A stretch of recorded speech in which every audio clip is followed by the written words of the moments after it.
Both of us is on the screen. I should be active now. Chat. What's happening? Chat. I need to get this here. And then platforms. Account. Chat. Oh yeah, that should be. Let's make sure the YouTube. Oh, the YouTube's live. Hey, we're up on there. PoQE telling me. XQE telling me. Come on, JOHB said big up bouncer. Come on, man. Big up, man. Big up, man. Big respect. Big up. AGV, we It's telling both. me, yes, thanks, bouncer, large up yourself. I don't know if bouncer can see my chat, but they're bigging you up still. I appreciate it. Appreciate you lot, man. Appreciate the support. Come on, man. It's hard being Tankz and bouncer, man. It's hard. So we appreciate it. We appreciate it. Trust me. Brother, appreciate it more than we can even show these, man. Honestly. Trust me, man. But yeah, man. TrapLoreRoss was meant to be in there. He's gonna be in there in like an hour. Obviously, he has other commitments. I guess he thought it was meant to be an hour later. He didn't. He got the timing wrong, innit? Yeah. But yeah, he did. Yeah, he got the timing. But we got a lot of things to talk about in it before he comes. So yeah, man. 100%. You know, obviously we've got Ambush's recent diss track, bro.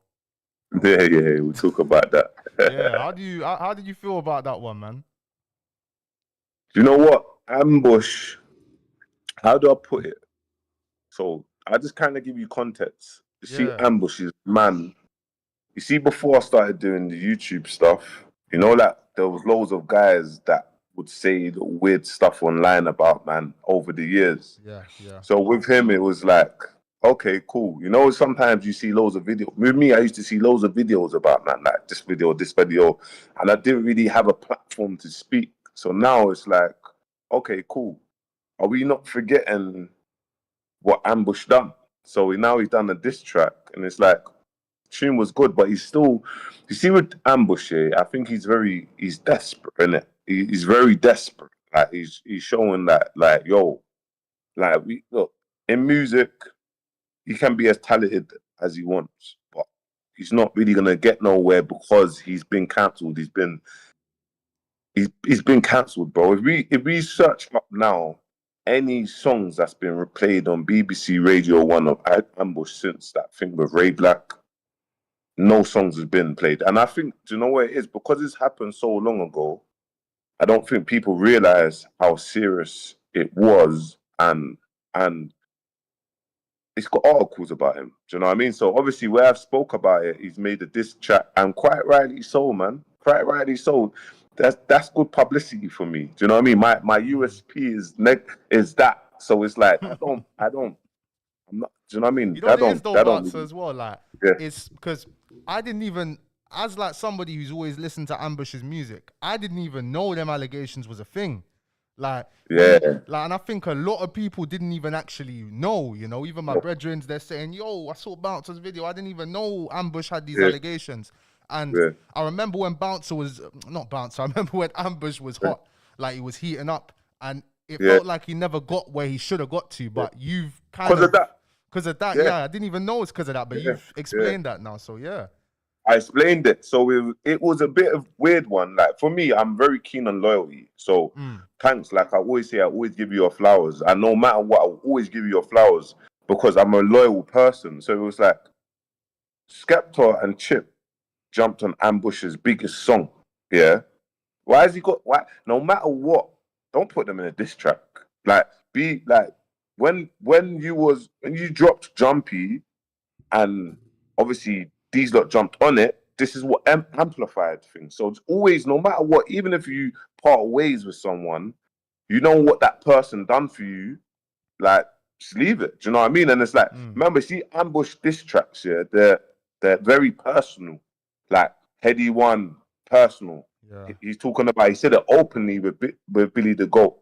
Oh, someone passed away, this, that. So you got to understand, everyone that in his this track is personal. It's not like a grand battle, like where it's like, oh, this is entertainment. It's like, this is kind of half real life. But I wouldn't even known anything to do with Heady One unless he didn't highlight it. But then it's like, you're a real person. You're a real nigga. Like, you're a real nigga. But, bro, like, you highlighted that. Like, no one else didn't know this, but you highlighted it. Do you know what I mean? So it's just one of them ones. But I'd say Bouncer with that one, after hearing Ambush explain it, I kind of think he has a point there, because like his whole thing was, yo, this happened back in the day. Me and Heady came to an agreement, and then you hop on a song with the biggest artist in the world and say free that guy. That was the whole thing, innit? Yeah. But what my thing is, is this, is leave that on the roads. If you're still on the streets, man's not on the streets, but if you're claiming you're still on the streets and you're that guy, don't tell us that. We don't care about that. That is meant to be from the roads, because I didn't know about that. I'm sure you didn't know about that. But now he's explained that, why he put Heady One's thing. So my thing is with Ambush is like, are we on the roads? Are we not on the roads? He's done a diss track. He's got gloves on, that talking about quangers. Like, do you know what I'm trying to say? Like, bro, he's very confused of like the direction. But if it's just like when Chip done his petrol station stuff, what was it? Chip done his petrol station stuff. Do you know what I'm trying to say? It was a diss track. It wasn't. I know what I mean, innit? But I hear what you're saying, bro. And do you know what it is? With Ambush and Heady, that's down to them, innit? I don't know. I didn't know the full ins and outs. Someone's life has been taken. So do you know what I'm trying to say? Do you know what I'm trying to say? It's just one of them ones. You're coming, because it looks like, fam, like recently you've just been, you don't even care. You're just saying what needs to be said, even with the it literally, you've just been going ham, bro. Even Cheyenne. With Cheyenne, you called out Harry straight. Like I don't think a lot of people even knew the man behind it. They didn't know the face behind it. Yeah. Well, his face is on LinkedIn, public information, so you can type it in. You could type in CEO of Standout TV, it comes up. So it's not like, do you know what I mean? But I just feel like the Cheyenne thing, for me, like, as someone that respects women, I just feel like women always get overlooked, or they get sexualized, or it's always like, didn't you think though, it's like you had a show and all of a sudden you've erased that person from the show, and then you've mirrored and put like the exact same like sort, do you know what I'm trying to say? And they done the show, and then after like doing my research and looking into things and whatnot, and asking and talking to the right people and speaking to Cheyenne and whatnot, it's like that shit was deep. Then I actually had to like, bro, fam, the girl was crying, bro, like deeply, like. So for me, it was just like, nah, man.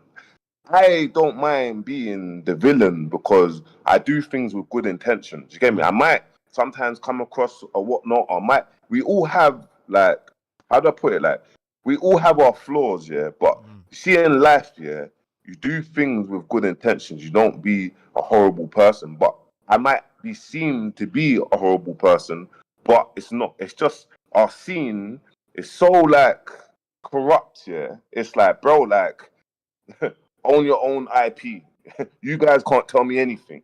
I don't want none of you lot's money. I can say what I want but what happens is everyone that's trying to come through the scene, like the girl, like, that was her show. Even in the show, she used to work at that restaurant. She got the restaurant. It was her whole show. Okay, do you know what I'm trying to say? I didn't even know that.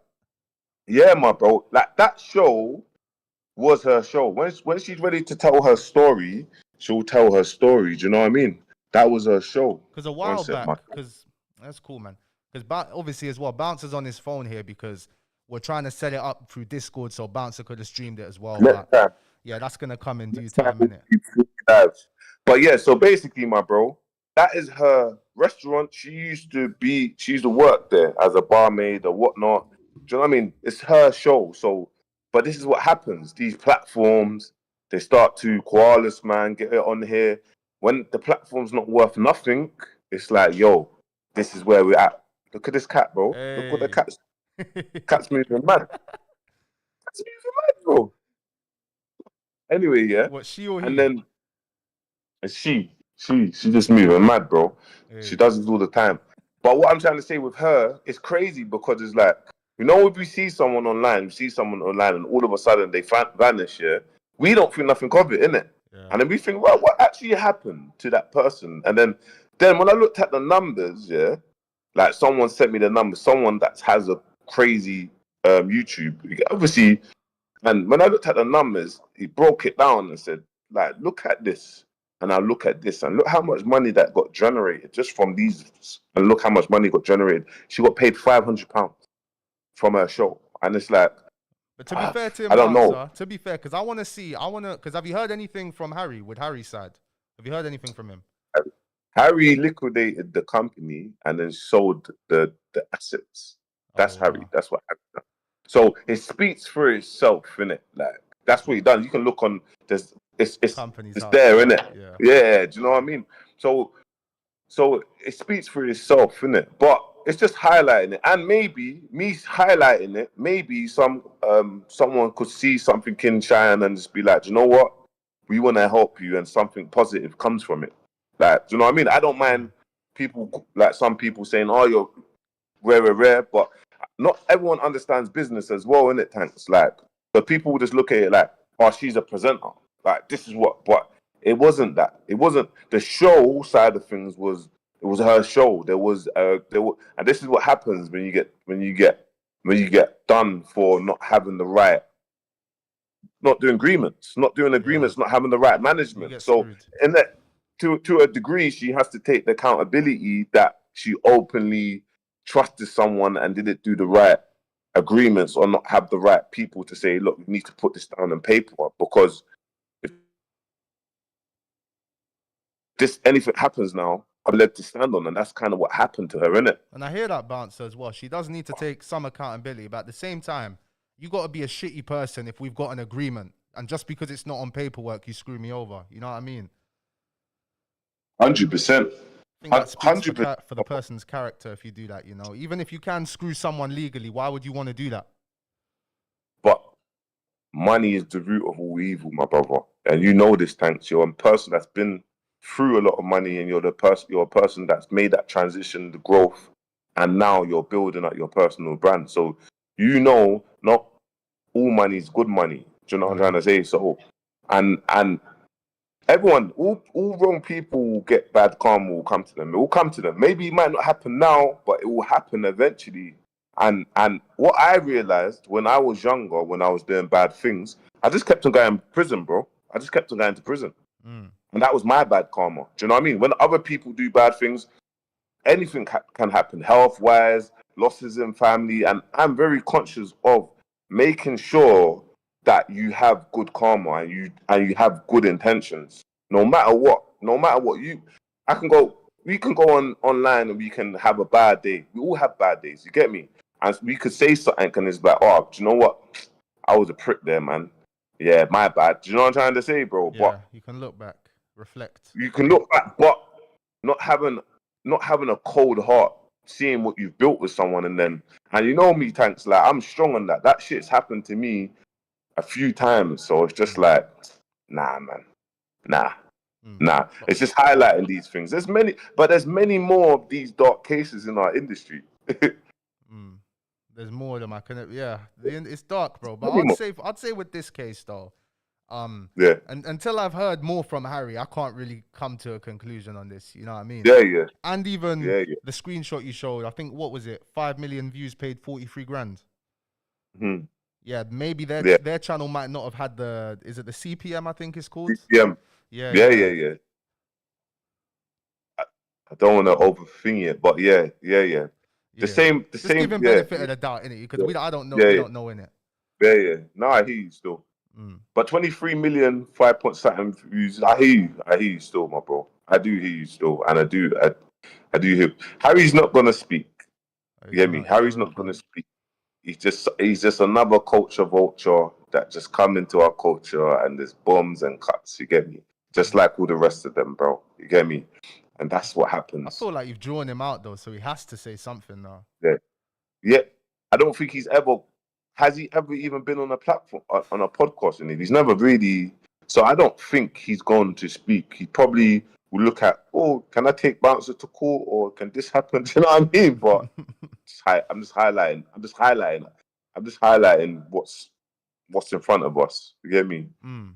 And what's on the internet, because she spoke about it on a few podcasts now. Yeah, I saw her. She went on Spray's thing. She went on 90s Babies. And when she done her own version, she got sued. They tried to sue her. So is that why she had to stop doing her own show then? Because they tried to come at her with legal action? Yeah. Remember, she had Bobby Smurder on her own show. She had DJ Academics. She had quite a lot of people. And to even, when I looked at it, she got under 100 uploads, including shorts, and she got like 25,000 subscribers. So you can see already the potential of what she got there. Maybe she just needed to meet you, bro, to be honest. Maybe she just needed to meet you. I told her, like, I will just help her, innit? Like, because I just want to see her do well. But I told her, listen, let me just sort out what I need to sort out. If down the line has come, I will help her. But yeah. But we'll see. Let me see what the chat's saying, man. What's the chat saying, man? Big up the chat. Big up the chat. Big up the chat. When one door closes, Allah opens many more at once. Fact. Yeah, man. That's it. Yeah, facts. And sometimes what I realized as well, sometimes you look at things and you're like, when something bad has happened there and then, you can't believe this bad thing is happening. Yeah. Like, why is this happening? And then years down the line, you kind of realize, like, like, it was to protect me. It protected me. It was to protect me. Do you know what I mean? Everything happens for a reason, bro. I try and live by that. Yeah, man. You definitely. learn from everything. Yeah, definitely. Literally, bro. Boy. Okay, no. Yeah, man. Let's talk about the Michael Ward thing, though, man, as well. Because, with the Michael Ward thing, because that news has just come out, and I saw you made a vid as well. Talking about of that girl on TikTok, or the woman on TikTok who was talking about the spiking at the party.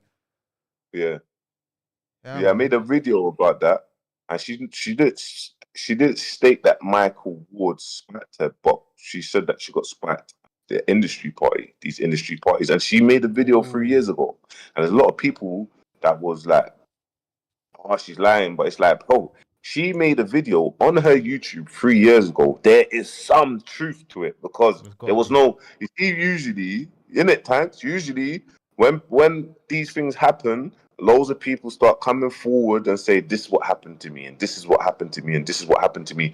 After one person's been done, I'm not saying they're lying, but what I'm trying to say is she made a video and she just spoke about what happened on, like, during the party, and that she was spiked, she was open with it. She said this, that, and the other towards the end. I said, okay, if she was on another table and she got spiked on the other table, when she then spoken to Michael Ward, how's Michael Ward gonna know that she's been spiked? Yeah, they're all. It's his birthday. They're all drunk. They're probably lit, and so I did mention it like that, but in my head, I was basically breaking down, because I done a video of Michael Ward and I done a video of Noel Clark. Get me? And I just kind of just broke down. You've been posting so many videos, bro. It's hard to keep up. I just see the I just seen the thumbnail of that Michael Ward, the girl situation. Innit? Yeah.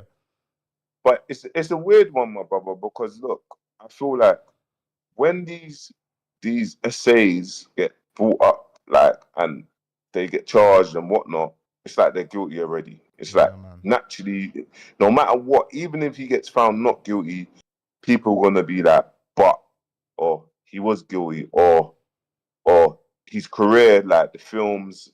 Do you know what I'm trying to say? Yeah. It's always gonna be having that on your name. Just is fucked. Like, it's just gonna follow you forever, isn't it? Yeah, bro. And I think for him, because what I was trying to I was comparing in there the difference between Young Philly and Michael Ward. And I said, Young Philly is he's online socially, innit? He's like, Michael Ward's an actor, so he's like He's if he stars in films, he's starring in films, but he's not. His branding is different to the beta squads or 100. that side of it. 100, yeah. So yeah, do you know what I'm trying to say? And Michael Ward is a very light person. He's a very light person. Like, I haven't really seen anyone there was any craziness on Michael Ward. So, but at the same time, it's crazy, isn't it? It's a mad thing. Wait, TrapLoreRoss is ready to hop in as well, but keep going. Yeah, wicked. And for me, it's like, okay, cool. I was like, okay, Michael Ward was getting. It happened in 2023 January. So when did he get arrested? Did he get arrested January and he was on investigation for 2 years? Well, has he done any movies in the meantime? Because I'm assuming like other people. Because if he hasn't done any movies, you'd think they were maybe aware of this for longer than they're saying.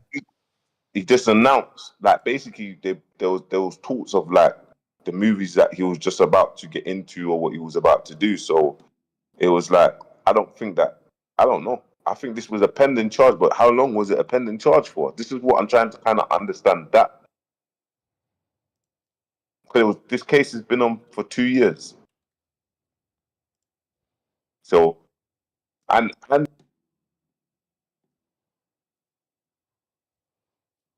what is going on?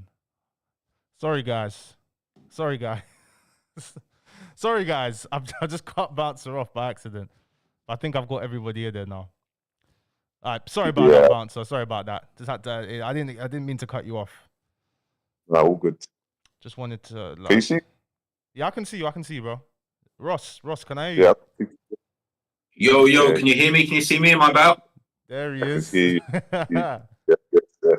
Yes, lads. Yes. So sorry for being late, man. I just had I had the worst morning ever. It was peak. Hey.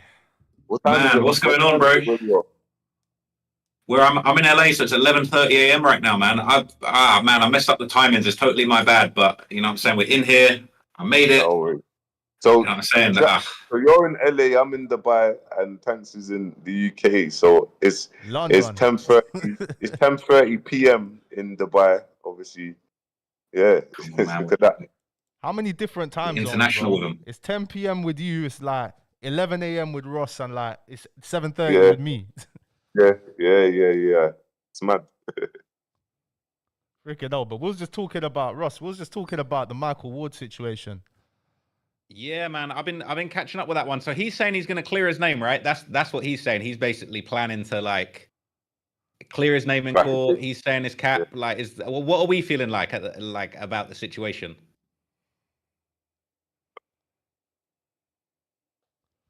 So what I'm saying about the situation is, it's mad, isn't it? Anyone that is actually innocent, and obviously, look, you've got to be very mindful for the victim as well. You actually don't know what's going on in the case. But look at the footballer Mendy, that his name Mendy, the Man City player. Benjamin Mendy. Look at that. Yeah, remember that? The only reason why he kind of bust case because there was a leaked group chat with the women basically saying X, Y, and Z, and he got off all charges. Yeah. Okay. But look at that.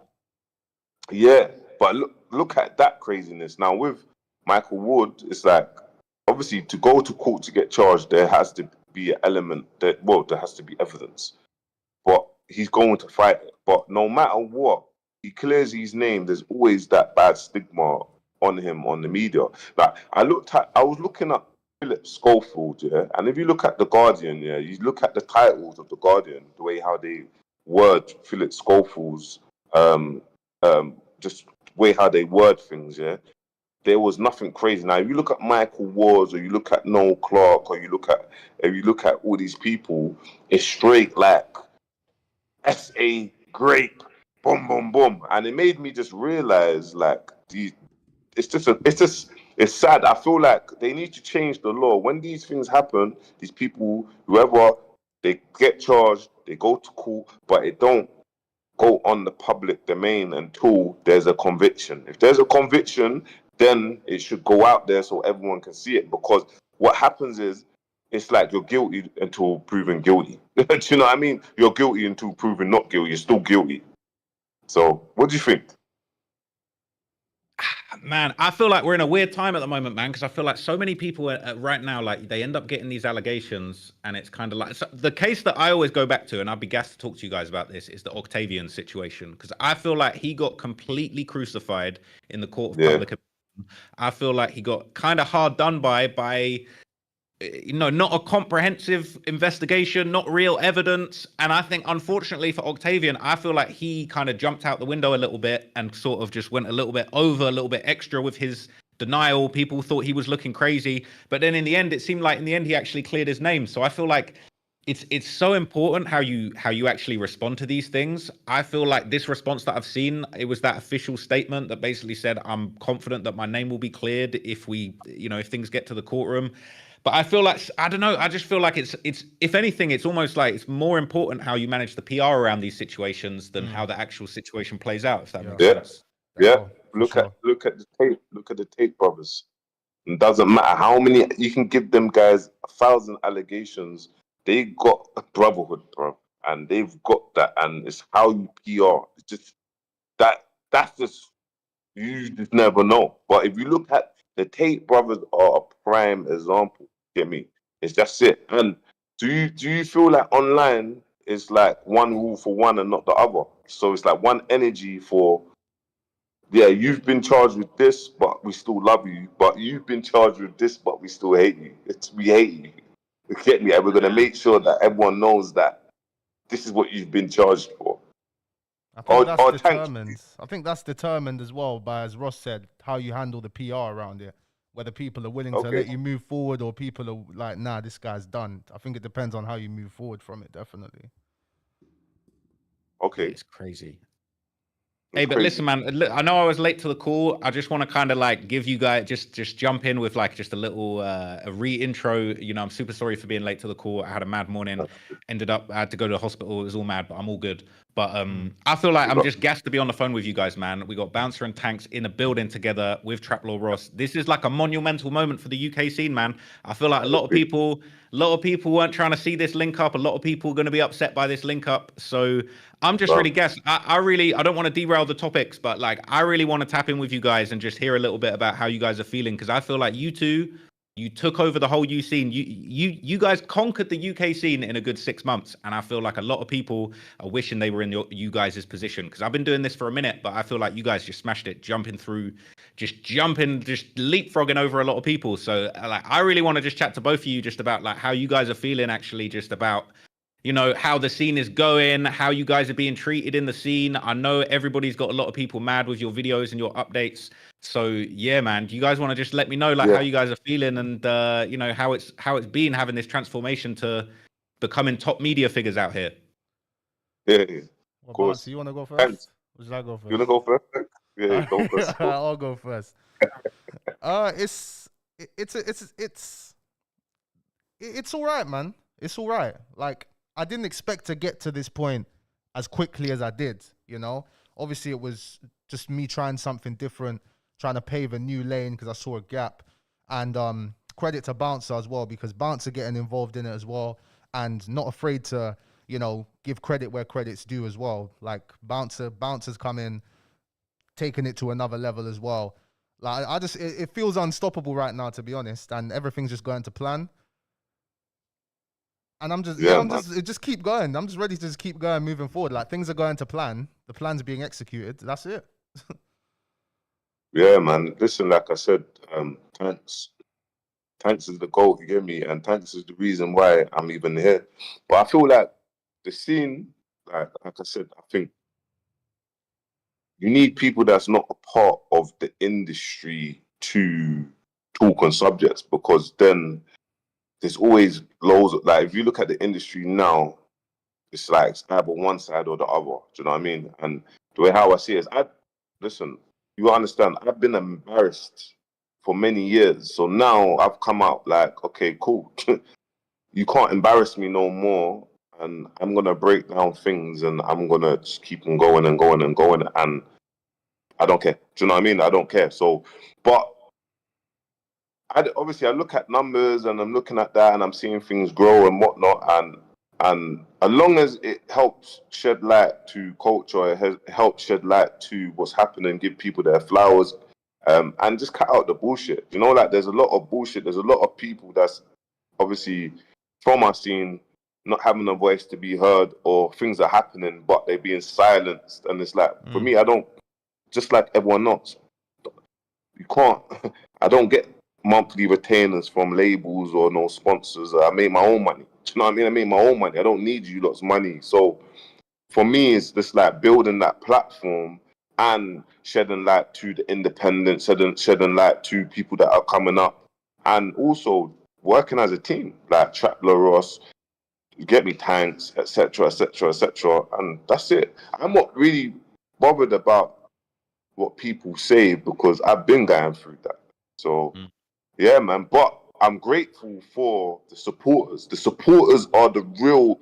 They're the people that are. They're the legends, bro. It's the supporters.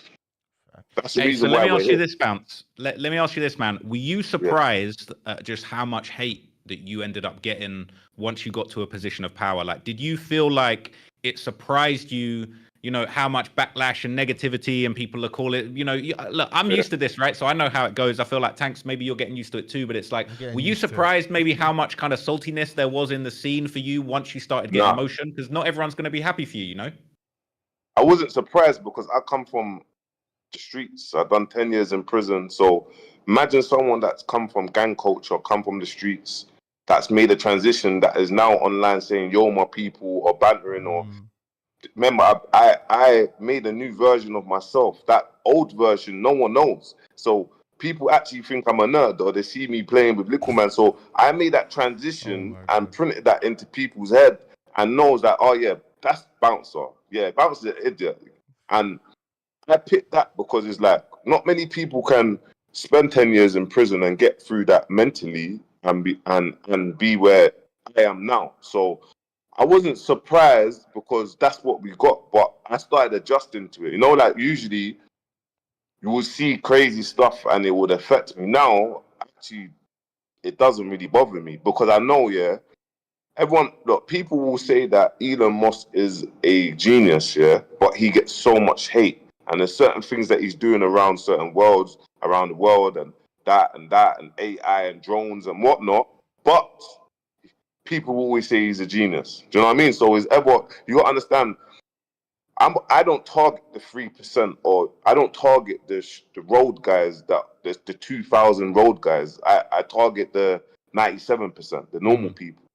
And if the road guys that want to make that transition to learning how to understand how to pay their taxes or open a business, or understanding even what a domain is, because not many people know what a domain is or the power of having a domain. Do you know what I mean? How to even purchase a domain and keeping that safe, or do you know what I'm trying to say? If you want to understand that, then I'm going to give you them gems. So nah, my bro, I'm with it. I'm locked in, and you just got to block out the noise, didn't it? And Bouncer, one thing you said as well, one thing that stuck with me in one of your videos, you said, what was it you said? You said that you said that it's your TikTok audience that's got you, not really the culture audience. Even though most of the culture's cool, it's just the negative voices in the culture that obviously are the loudest.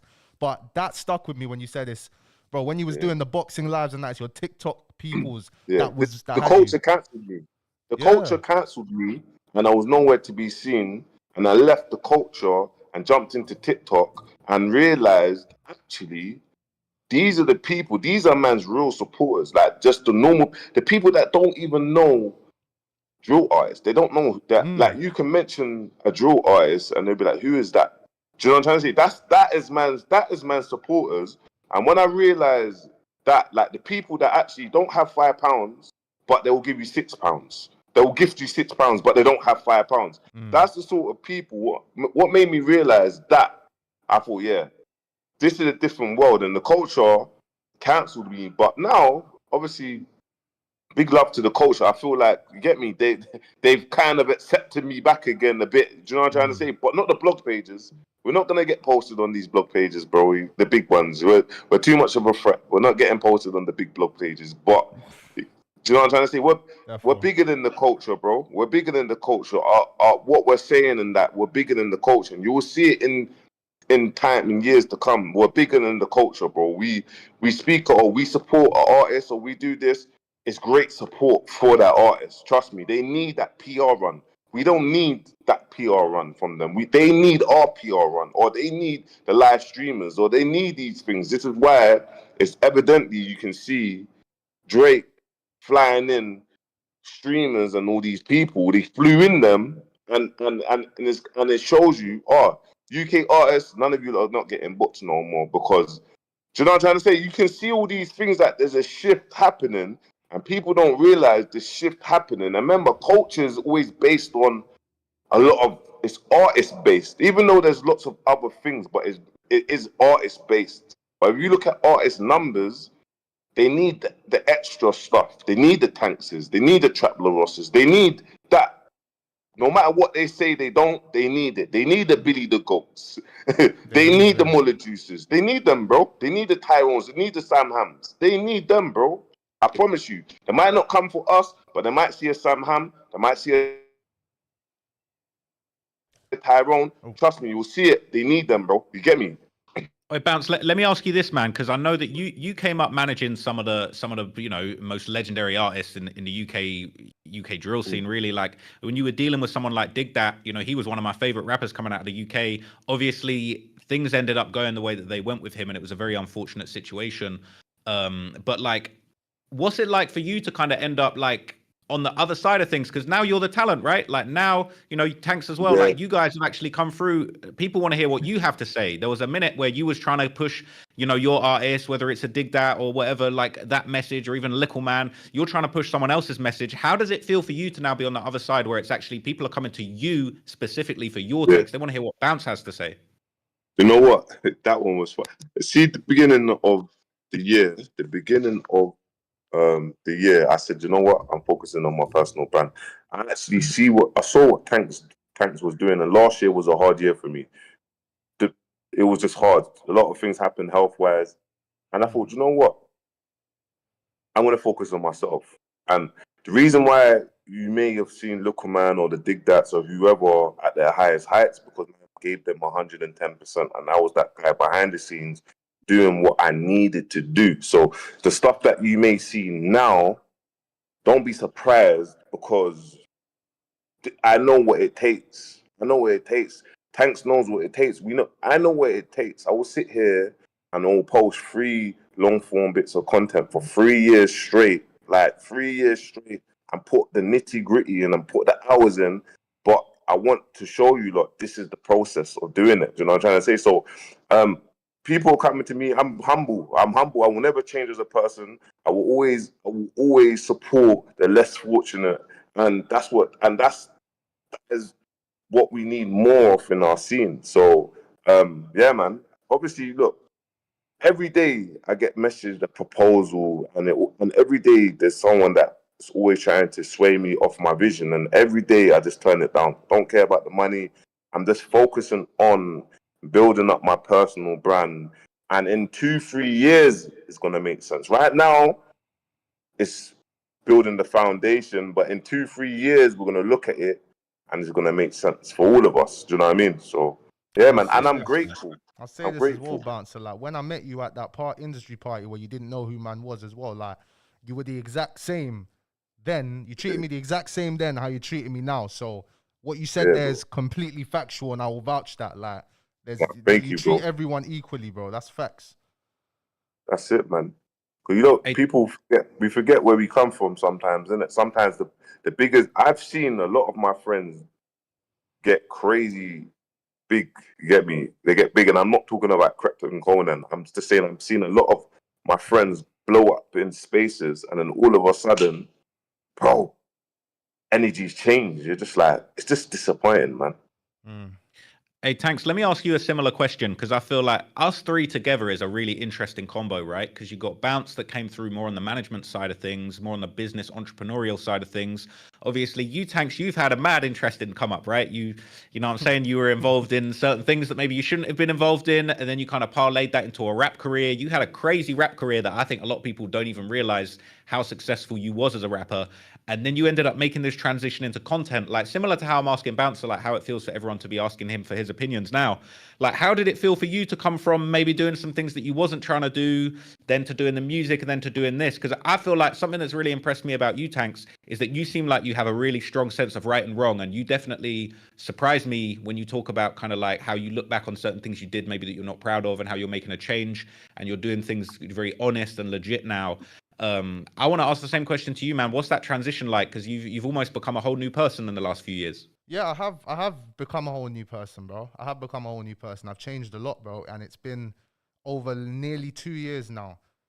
Just me changing my whole thing, and my whole career, you know, my come up, like me having the rap song and that. I don't even really consider myself a rapper. I was never really a rapper, bro. Like, I was doing the TikTok content thing early, like like early days. That's what all I was doing was just doing vlogs on TikTok, and it was doing well. And I just made the song because it just made sense. Like, I just recorded it on the iPhone 7, and I played it to a couple of my brethren. They're like, "Yo, this is actually cold." Like, we used to make songs as a joke, so I dropped it, and I think I only dropped like 10 songs over like my 4-year career, innit? So I wouldn't even call myself a rapper, but as I was trying to take the music more seriously, I just didn't like how the industry was. I just thought, I'm not about to, you know, fucking try and integrate in this shit. I don't like this shit. I do things on my own terms. That's how I've lived life. I just do things on my own terms. So, yeah, literally after, like, literally. I feel like, bro, like, I feel like you always... Nah, but literally, like, you always... It was literally... You always downplay your success as a rapper, though. Now, you go on, huh? What do you say? I was just gonna say, bro, I feel like you always downplay your success as a rapper, bro. Like, you was a popping rapper, you doing over 100 million streams, bro. So I feel like I gotta give you your flowers as a rapper, innit? Not many artists, bro. Not too many artists has 100 million streams. I'm sorry, bro. Not many artists have that. Like, you were popping, bro. If we go through 1,000 artists, bro, I don't even think 1% has 100 million streams. I'll be honest with you, bro. So you can't downplay that, and that is the facts of it. That's the facts of it, of the matter, bro. You can't downplay that. It's like, I don't really care though. Like, I don't, because I never really wanted to be a rapper. Yeah. You know what I mean? It was just a side thing Nah, that just took off. I hear you. Because people even still message man saying, "Please make music again." It's like, I don't think I will, because I don't enjoy doing that, innit?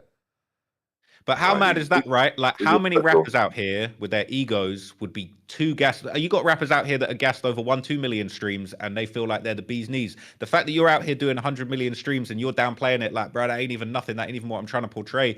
I feel like that, like, stuff like that is why you're such a special, unique character in this scene, because it's like, there's certain things that would define people's whole lives, but you're trying to rebirth yourself. You're trying to do 100 million YouTube views on your new channel and all of that kind of stuff. So I want to just give you your flowers on that one, and also just like, I don't know, I'm trying to pry into like, how are you such a humble dude about that? Because 100 mil streams, that ain't a reason to be humble, but you're humble about it. It's because I've never really even cared about the flashy stuff, the flexing, the, you know, status. Wait, how many songs? About that. How many releases quickly? How many releases? I think I've done like 10 releases total.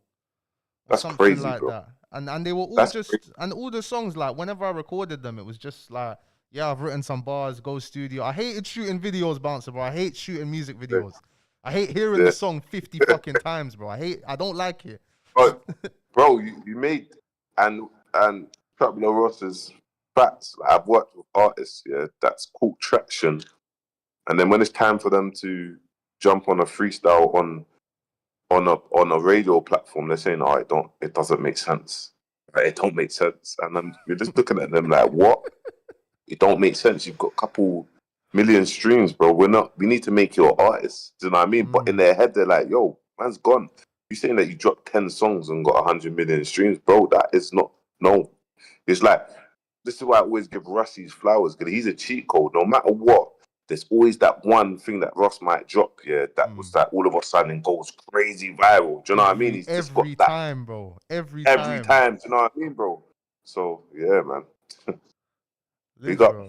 But yeah, the whole journey though, I'm still changing as a person. I'm still trying to cut out old habits, but yeah, I'm just at peace now, bro. I'm just chilled, bro, and I'm just doing what I've always wanted to do. I've always wanted to be a content creator from young. That's always been the vision. What I got involved in before, that was literally just because I wanted money. It's never like never claimed to be no bad man. I'm money. I like money. You know, that's what I was doing it for, innit? Hey, what something I want to ask you, Tankz, because I'm a very moral person. Yeah, I've got a real strong belief in what's right or wrong, and you know what I mean. I try not to even speed when I'm driving my car. I just want to be clean-hearted. I don't want to have no problems. I believe in karma. What was the moment for you where you kind of switched, where you realized maybe some of them things you were doing in the past wasn't right? Like, was it an overnight thing, or did you slowly kind of discover your moral compass and realize, like, you know what, I'm actually living wrong and I need to make a change? How did that manifest for you? It was all the time. All the time I knew. I don't know whether to look in the camera or look at you, man, innit? But all the time I knew I was never happy with what I was doing. I always knew it was wrong.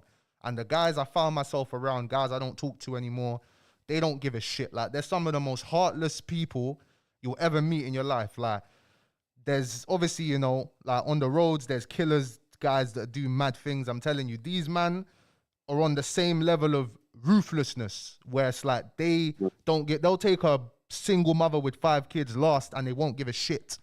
Like, that type of ruthlessness. So I knew I never fit in with these guys. And it was when I was in Asia, when I traveled around Asia, and I thought I don't want to go too in depth, but I thought I was going to have a kid. So that's what made me snap in, like, yo, I need to go Lidge now. Because going Lidge was always the plan. And I was like, nah, I need to go Lidge now. I need to freaking build something legal for my kids. You know what I mean? Because I'm about to have one now. And then came back and just went Lidge from there, bro.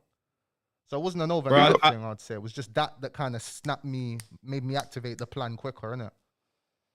I rate that, man. I feel like you're such a good role model for some of these young guys coming up now. And I feel like the same for you, Bouncer. You know, you've been through situations, you know what I'm saying? I know that you come from a difficult environment, you know, dealing with incarceration and different things that you've dealt with. And I feel like both of you are really good role models. Like, Bounce, what was a moment for you where you realized, like, yo, legit is the way, I can't be doing any nonsense, that shit catches up with you? Like, was there a moment in your life where you felt like, yo, I'm on a new path now? Great question. I want to know this. When I got sentenced to 11 years in prison. No, it was the last, I think the last thing was that it was just like, yeah, it's not working. It's time to fix up, time to change my life around, break my mum's heart. My mum's a single mum, single one mum, just one child.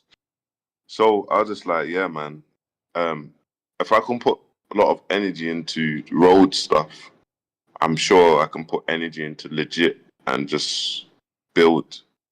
So I think the turning point was like just getting that big sentence and just, you know, when you listen, no one's ever experienced, but you get, you know, it's like it's 2000 and whatever, 2025, and it's like, yeah, in 2031, I'm gonna walk out the gates. That mentally is crazy. Just mentally waking up in the morning, doing the exact same thing every single day, and imagine just not getting told to eat, piss, shit. Do you know what I'm trying to say? Getting told what to do. And I thought, yeah, I'm never ever gonna come back to this place ever again. I'm done. I'm done with it. So yeah, the turning point was just coming out. I think what changed my life was working in Timpson's. I always say it, working in Timpson's. That's what you say a lot, Timpson's. Yeah, bro. And learning how to earn an honest living. Like getting my paycheck every month and being happy with the money that got put in my account and not having to look behind, do you know what I mean, around and cutting corners. So that, and it was like they gave me like, I worked in Timpson's and gave me my own shop. I was in prison for conspiracy to rob a security box and drugs, and I literally worked at Timpson's where I was in my own shop. I was collecting money. I had to save. The security van had to come.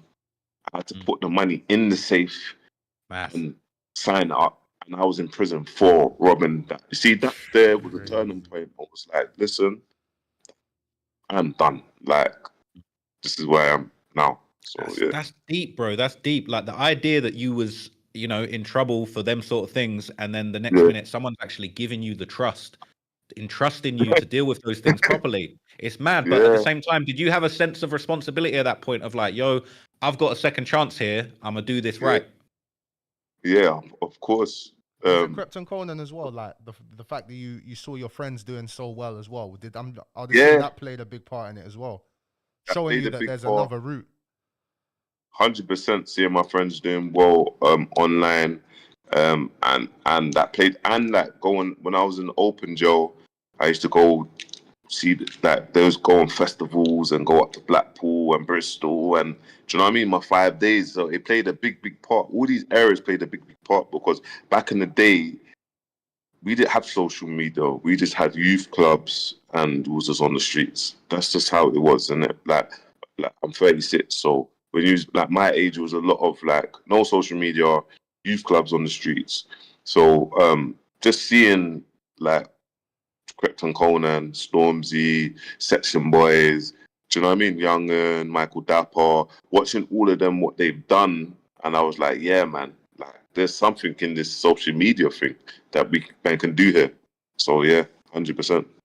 No, I respect that, man. Hey, I got a question for both of you, right? Because this is a debate that me and my boy Honcho into a TrapLoreRoss interview now, bro. We're just here to get interviewed by TrapLoreRoss. I'm trying to dig deep into you guys, man. Because you know what? Yeah, I don't think there's bigger fans of you guys than me. I've been fucking with both of you since I've both seen you pop off. Like, I've been championing both of you. I feel like what you guys are doing is sick for the UK scene, and I just love to see it. But this is a debate I was having with Honcho the other day. Yeah, I want to ask both of you this question.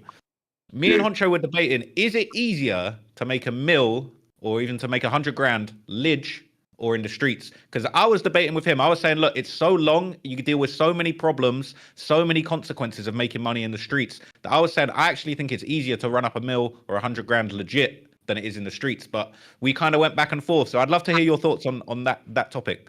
Well, it's fraud. Let's say, because the streets is different to financial crime, innit? Financial crime is not the streets. So if you want to know the streets, I'd say Bouncer can answer that question.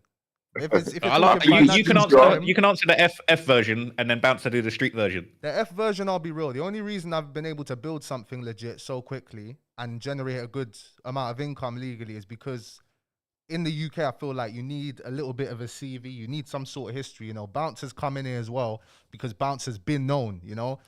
First thing I saw Bouncer doing was years ago when you released that album with a bunch of artists. And I was like everyone I'm thinking, who's Bouncer? Like, why is Bouncer featuring with all these artists and he's not rapping, you know? But yeah, I feel like in the UK, like making it legally nice, it's very difficult. It's not impossible, but you do need some sort of history to even enter the social media space. With the F thing, bro, I'd say illegally it's easier, bro, 100%. But is it easier to make it? But what about keep it? Yeah, keep it. This is obviously keeping it. It's easier to make it here and keep it legally and keep it because, you know, you're doing your taxes right. Like nobody can take anything from you. Like all the money I make off social media, I've made off of music and that. Nobody can ever take that away from me. Like you can't ever take that away from me. But with the illicit money, that's getting taken away. I'm gonna get pocketed. Like if I get caught, they're gonna take that shit. You can hide it away. Like you can hide it away. Even I made a video about Ollie Holman yesterday, and even talking about TR Trizzy. These guys, I'm not sure how much money they seized from TR Trizzy. They tracked $400,000. But with Ollie, they said that they think he made about £300,000. I'm telling you, man, with the Ollie case, this guy definitely had other deals. He was definitely getting guys to give him cuts. That money is hidden somewhere else if he's smart. If he's smart with it, he's hidden that somewhere that it cannot be found. What do you think, Bounce? I think legit, and if you're legit to make 100K, 100%. You can set up monthly subscriptions. You can learn AI, how AI works. You could be the first in the market. You can build paid communities. You can be on YouTube. There's so much areas that you can do, and I feel like on the streets, let's have it right. Like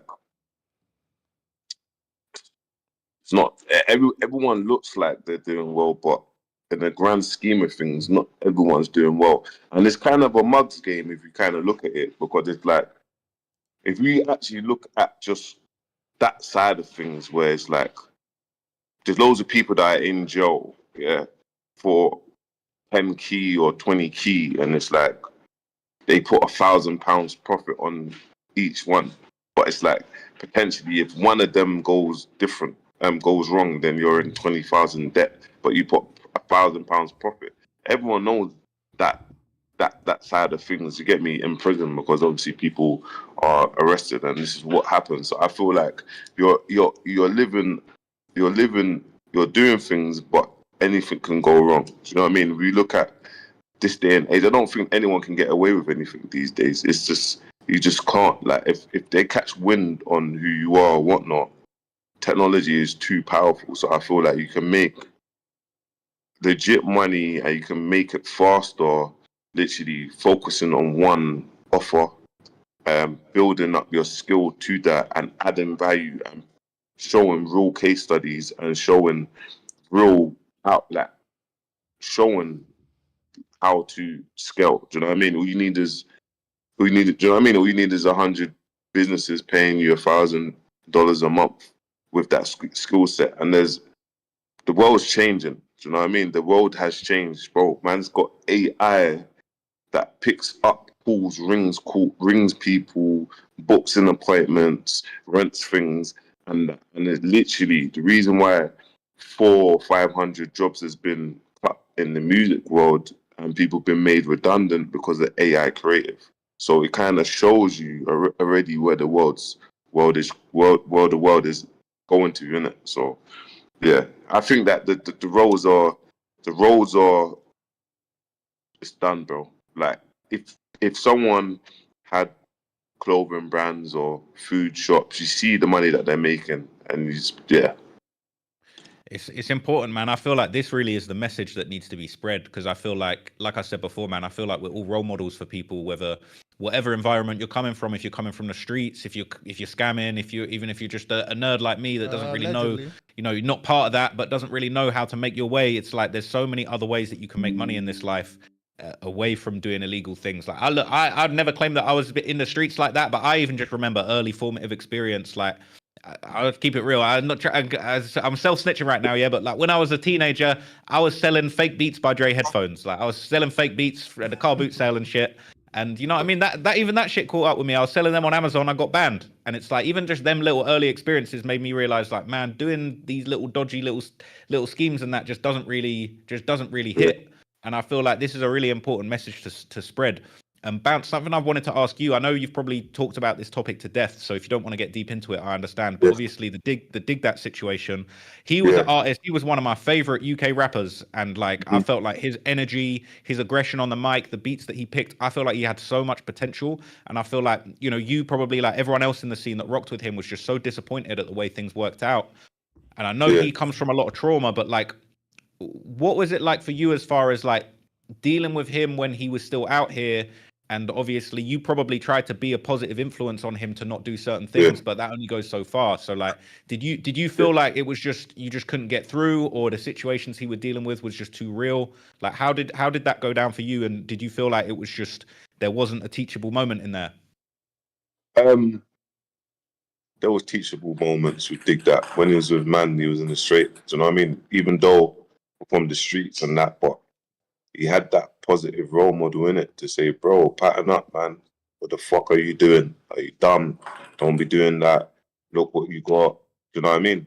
Obviously, if you ain't got them sort of people around you, then obviously you can be influenced, and then you can end up like the way how you are. Like this is what I was kind of discussing about top 5, and that's like, if we're gonna wear our jewelry or we're gonna do anything or whatever, just make sure that we're kind of governed, or we're mindful of how we don't need to be in certain environments or whatnot. So obviously it's sad, isn't it? Like, it's generally sad, obviously, what's happened, and like I said, money's the root of all evil. So, and it's very important to have the right people. When you have poison in your ears, it makes a castle come crashing down. You get me? And that's just what it is. But listen, with Diggs is mad, isn't it? Because it's like, when you've been in prison for a long time and come out and get that fame, obviously you're dealing with other demons and transitions and find yourself as a person. You know what I'm trying to say? So it's sad though. It's generally sad, you know what I'm trying to say? Bounce, can I ask you about sorry to cut, I didn't mean to cut, but can I ask you about Little Man as well? Recently, you made video about him, obviously whatever he's getting up to now. First question I have is he actually a sex worker now? Yeah, he's actually signed doing adult porn. Like, I'm telling you this, I'm not lying. Yeah, I know you're not lying. I'd take your word for it. And it's sad. That is sad, yeah, because this is someone, and this is both areas, because it's like, look what you're doing. Look at the world. You've done this for money, and you are the biggest star if you just had the right people that was around you. Like, now you're going to see, you've degraded yourself just to get paid. And the people around you has allowed this to happen. So it's like, and with Little Man, I think my thing with Little Man is more of a like, bro, you tried to crush me. Do you know what I'm trying to say, Tankz? So it's like, it's more of like a trauma thing. Like, you tried to crush me, and then now you're online and there's sex tapes about you. And even when I watch your videos on him, whenever you speak about Little Man, I can tell there's no action. I can tell you've come at peace with it, innit? Like, what happened. Yeah. But I can tell it hurts because you're looking at this. Like, I can tell you're looking at this. To me, it looks like you're looking at this. Correct me if I'm wrong. It looks like you're looking at it like, bruv, if this never happened, if we just stayed cool, look where you could have been. But now you're doing this. I feel like you're disappointed in him. Yeah, I'm disappointed in him. And bro, I'll be honest with you, when they went and done that stuff, yeah, bro, I'll always say it, and I'll say it openly, bro. They made man feel suicidal, bro. I will never forget that, bro. I will never forget that, bro. How man felt. I will never forget that. And that's why, for myself, it's like, yeah, bro, stay over there. Don't come in my life, bro. Leave me alone. I'm just focusing on content. Do you know what I mean? Because they're the triggers, but people have their opinions because that shit never happened.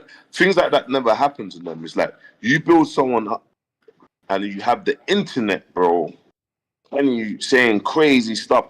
Bro, you might as well charge me of SA, bro, the way how I felt, bro.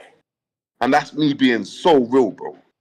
Because it's like, bro, and that's it, innit? So when I see stuff like that, it annoys me because it's like, bro, like, you was good.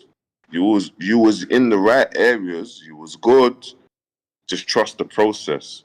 And poisonous people, again, boom, boom, boom. So this is like, now, I don't need to put no energy or work or manage no one. No one don't need to say, oh, watch out for Bouncer, because Bouncer's just focusing on me, and you can see the results. Do you know what I'm trying to say? But that there is always a trigger point. I don't care what people will say, but it's always a trigger point because it's like, look at all of this. Like, bro, when man was coming to visit you in prison or whatnot, no one didn't give a fuck about you, bro. You wasn't cool enough. No one didn't care. No one didn't care. They just saw you as you get me? I'm not gonna disrespect it, but they just saw you as someone small, boom, that they'll take the mick out of. So it's like, now seeing you online doing flipping that, it's like, bro, like, as an honorable person, as a man, it's like, man didn't complete my job. Do you know what I'm trying to say, Tankz? I didn't complete my job because of poisonous people, and it was sad. So that's it. And as well, you said as well, it's deep. Like, I'm sorry you ended up feeling that way, feeling suicidal about it, bro. And looking back at it as well, like, looking back at the way things were being pushed, you said in one of your videos, I remember, that it was, you'll never forgive Amazon for painting that narrative, because all the internet is about, it's just about how things look. And it seems like everybody was just intent on trying to destroy you at that period of time. Yeah, bro. When hearing and no one was interested in hearing your side of the story, but now that you've got your platform and you're able to put out your side of the story, people can see that it was a false narrative being pushed, a completely false narrative being pushed. Bro, and Amazon Plus 44 podcast. Who are they? They're industry. And this is why I have so much vim on all these other people, because this is the stuff that they do. They thought it was jokes. They're the industry, bro. And all the people, the little blog pages and that. And this is why now they're like, ooh, Bounce is speaking, ooh, I don't care. Because in my head, it was like, right, like, that wasn't needed to be done in that way. I understand it wasn't needed to be done in the way how they done it. Do you know what I'm trying to say? And like I said, that's what I said. That was, I might as well got charged for SA, bro. But that's how it felt, the way the impacts, bro. I'm building a boxing platform. By the way, it's coming back here, but I'm building a boxing platform. I've got people online saying, bro, where's the illegal stream? Let's do this for Little Man. And it's like, what? Oh my God, bro. Can't you see? If you go look at all the stuff that I've done for Little Man, you can evidently see it.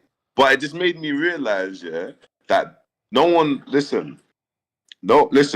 just got to keep on doing what you're doing, because at the end of the day, no one don't care. The world is a heartless place. No one don't care. Everyone has an opinion. But at the end of the day, bro, you just have to keep on doing it, bro. You just got to keep on going. To be fair, not even to be fair, but as well, like, Bouncer, you've done a lot. Like, people are not going to like you because you're successful, bro. That's just naturally how people are going to feel anyway. So, yeah, but that hate train was ridiculous back then. But talking about the industry as well, it was ridiculous. I remember it, bro. It was actually crazy. But looking back, honestly, even more credit to you. Shows how strong you are for you to come out, get past that, and, be taken over now, bro. But talking about the industry, what are we saying about Shawnee, guys? Oh man. No, Shawnee. Look, let me tell you about Shawnee. She is a lovely person. She's a lovely person. And I made a video because in my head it was just like, I can't just have people just making videos just because I said something about Central C. I'm a supporter of Central C. I'm a supporter of him. There was just areas that was like, bro, like, and it was more on his entourage. Do you know what I mean? So just to highlight, with Shawnee, she was wrong for the stuff that she said about you, TrapLoreRoss. That is something separate. She was wrong. We can all agree. She was totally wrong. She was totally wrong. But I honestly have seen or met Shawnee from the start, and I honestly will say that she is she is a lovely person. I don't know what's happened now or the tweets or whatnot, whatever, but what I know when I met her, whatnot, she's cool. Do you know what I'm trying to say? And that's what I would say about Shawnee. But your experience with her, Trap, you got to say what you got to say. You got to say do you know what I'm trying to say? So that's it. I've only heard good things about her as well. Exactly what you said. That's all I've heard. That's why the TrapLoreRoss thing had me shocked. But well, you know what's funny, man? We all support Central C, bro. Like, despite it, I chat to Ross off camera as well. Trust me, we all support Central C. All this talking, all this conversation is done good for Centr. I'm telling you that. But anyway, Ross, go on now. I got some theories about this, man. I got a few things to get off my chest. Firstly, I just have a feeling deep down that Central YBs low key rate what we're doing. I feel like I've never heard no one jump up. I've never seen a little salty Centr tweet or a lyric or anything. I ain't heard of YBs. Like, YBs loves to get chatty on the Instagram stories, right? And I think if he really wasn't rocking with what we was doing, we'd have had a whole YB's essay on the scene and why we're not good for the scene or whatever. I think low key, them man know the game. I feel like Central C is smart, YBs is smart. They've clocked the game. I feel like they're seeing us talk about it and they're like, yeah, more free promo. That's great. I think Shawnee maybe got herself a little bit too wrapped up in it, but it's so funny, because I'm going to reveal a couple exclusives, I've heard mixed things. So I spoke to somebody else that works at the label who works with Shawnee, and they kind of said to me, yo, I feel like maybe she'd be down to have a conversation. Maybe that you could get some understanding out in the open. And I said, look, I'd actually be cool with that. I'd be down to debate with her. I'm not scared to debate anyone. I'd be down for it. But then I've heard from other people that Shawnee's running around saying, yo, if you fuck with TrapLoreRoss, I can't even rate you at all. So I've heard mixed things. But this is the thing. I felt like she attacked me. I attacked her back. We had a little back and forth. It's all content at the end of the day. And obviously, I guess she was upset by that. But I still feel like I don't have hate for anybody. I would sit down and have a conversation with her. I would have a debate with her, a live stream with her, and clear the air and listen to what her gripes are. You know, I've heard mixed things. Some people have said to me, yeah, that's something she'd want to do. Other people have said, nah, she's pissed about what happened. But I still believe deep down, at the end of the day, yeah, if you really listen to what I've said, I'm a Sench fan. I think Sench is one of the hardest rappers to ever come out of the UK. Yeah, his persona was based on things that he wasn't necessarily doing. That doesn't take away from the music. People want to say I'm a hater for that. But at the end of the day, I feel like on the Sench side of things, I feel like he's a smart guy. And I reckon he probably sees all the promo going on and just laughs at it. Because how are you going to be pissed off? You're up, 20, 30 mil off of the music game. Everyone's chatting about you day in, day out. It's all just promo at the end of the day. So I deep down think that if I ran into Sench, it might not be beef, but who knows? What do you reckon about? Nah, they're not gonna. I don't know, man. To be honest, with Sench, I don't know. For me, I think you kind of whatever the documentary breakdown that you done, bro. Like it comes with it, innit? As you get bigger and bigger and bigger and bigger, this is what it comes with. So I don't think it's anything personal. I don't think Sench took it mad personal. I think White Beasties took it mad personal. They're just chasing it. They're in the winner's seat. They're progressing. They're doing amazing. They're moving the needle for our scene. And that's it. Like I said, Cairo Keys' man's broke. Do you know what I mean? Whatever's going on, Cairo Keys' man's broke. But at the flip side, I will always flip him, congratulate Central C. Do you know what I'm trying to say? So it's like, my thing is like, if you're a public, like, so you're a role model, yeah? I look at Stormzy as, to a degree, he's played the game amazing. He's an amazing role model. Forget about the politics, yeah? There might be one and two things that shouldn't have been done in terms of chip or whatnot, the falling out. That's the only flip, yeah? Cool. You wouldn't see Stormzy have a headline show in anywhere and Stormzy's entourage doing that. So that was my only thing. It's like, my brother, look, you wouldn't see that with no one massive. You wouldn't see that with DBE. You wouldn't see that with Dave. So that's when I spoke. Like, is man a pop star, rock star, or is man a gang member? Because it's like, this thing is kind of not a joke. You get me? It's not a joke. It's all funny jokes aside until you go to the block again, and next minute someone from Moss Side starts licking off their machine, and then like, oh shit, because they might have took offense. So I'm just saying, look, come on, guys, wake up. You're in a different world. Progress. Shawnee, like I said, Shawnee's a lovely person. Innit? I just didn't. For me, I knew that tweet was aimed at me, and it was like, bro, I'm good. Like, I could sit here and just make videos. I'm okay. I've never depended on industry capital. I've never had a monthly retainer. I've never depended on industry capital. I'm self-made. Do you know what I mean? So, what do you think? What about you, Tankz? What's you? Well, someone in the chat, I was just looking while you guys are talking. Like, somebody said Sench just dissed you in an unreleased, and I heard it. Is where Sench says he doesn't really diss me. It could be targeted at all of us, but he just says those man who talk on the Live Yours gang would love to be in it, something like that. I don't think that's a diss at us, man, or me, I don't know. If it is, Live Yours gang, what's that? That's Sench's collective, innit? So he says Live Yours and that. He's clothing brand.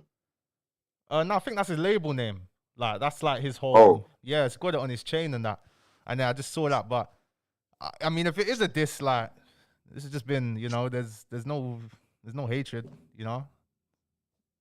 See, I heard, is what it is. I heard from people, man. I've heard a few little whispers from people that back in the day, man, when YBs was trying to get their stuff going, I heard rumors back in the day that YBs behind the scenes was like, yo, we need to push this beef. Like, we need to get this beef with CGM going viral. And at the end of the day, as messed up as it is, these feuds, whether you call it a rap beef or a gang war or however, somewhere in between, as unfortunate as it is, these things are viral. Like, people love conflict. They love to take sides. They love to be, am I team Digger? Am I team Sench? Am I team Cairo? All of these things. And I think that, again, I just feel like deep down, I think these guys know what's going on. When you saw Sench throwing up that gang sign at the Met Gala, people were saying it was Powis K. It was like a gun and a P or something that he threw up. And people were saying like, oh, how is he possibly doing this at the Met Gala, still stoking the gang war? But at the end of the day, just doing that hand sign, it got people talking. It got headlines.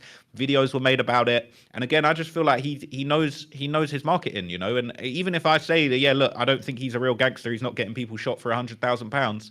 At the end of the day, you can't say he's not a genius marketer. And these beefs, they are viral. Everyone talks about it. Bro, who gives? I don't give a shit if he's a gangster or not. His music's good, bro.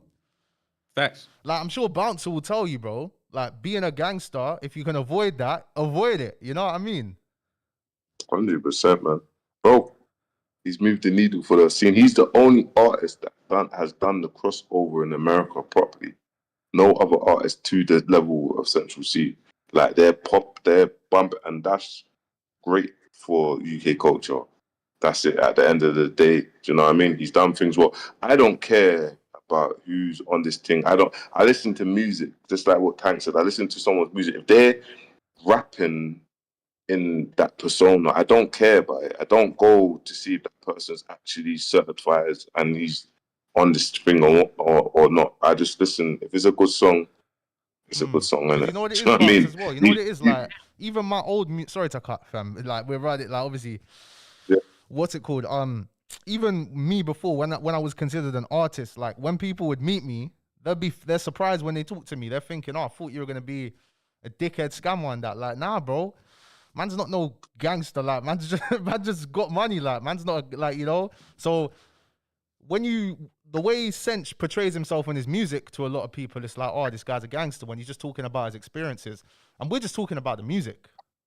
That's what we're talking about. We're talking about the promo for the music. When he put up the Powis K, like, when he did that, it's like, we're just talking about it, innit? You know what I mean? It's a weird time, because it's like where drill music and gangster rap has gotten to, it's almost like that is the marketing nowadays. Like, you know, there was a period when it was like people would drop an album and the diss songs about the ops, that was the marketing, that was the post, that's what's getting on Made You Think or all these other pages. Like, the disses and the beef and the, you know, these little moments, like, that's what gets people talking. And I'm sure Sench has probably spent a lot of money on promo, but he's probably got millions of pounds worth of free promo by playing the part and knowing the right things to do to get everybody talking. And we're sat here talking about him now. Facts. Yeah. Bro, also, facts. what I will say as well, big shout out to Real Talk, the Real Talk True Stories podcast. Yeah, obviously one of the hosts. Big shout out to Abs, but one of the hosts is from Shepherd's Bush, and he kind of did break down a good point. You get me? He said, "Bro, when I was younger, did man see Sench in the ends? Yes, man did see Sench. You get me? He was around it. He was a part of it. He was around it. What did he actually do active thingies? Maybe not, but can he pay right now a fee to get work done? He's got the paper to. But what he just did state is, like, basically he's saying, look, bro, he's from the road. He's from the area. You get me? And just not pretend that he's not. He's doing what he's doing as well. Do you know what I mean? He's just basically defending Central C. So, and I kind of took it in, but it's not even, for me, like I said, I honestly don't care about that side of things. Maybe because I was brought up in that world, but I don't care. If I like good music, I just like the good music. I think, this person's cold. And when you're online, I think that Uncle Murder was the baddest man in music back then. I didn't, but we knew that he was a gangster, greasy rapper. Do you know what I mean? Do you know what I'm trying to say? So that's how I look at it. And when you're online as well, you're open to criticism, like, especially being media, bro. Like, what I've seen is when you're media and you're covering topics, bro, when it's on you, when people are talking about you, it's a different type of spotlight. Like, the conversations go on a lot longer. People keep on talking about you even more. But when you're on the internet, when you're an artist, when you put yourself out there, you open yourself up to these conversations, you know. And as TrapLoreRoss said, conversations is what keeps people talking. Because without this whole thing going on, what would the UK really have been talking about with Sench? Just like, oh, he's done this in America, he's done that. We've kind of kept his name in conversations in the UK. Not that he's never in the conversations. Obviously, he's doing his thing. He's huge, biggest UK rapper right now, facts.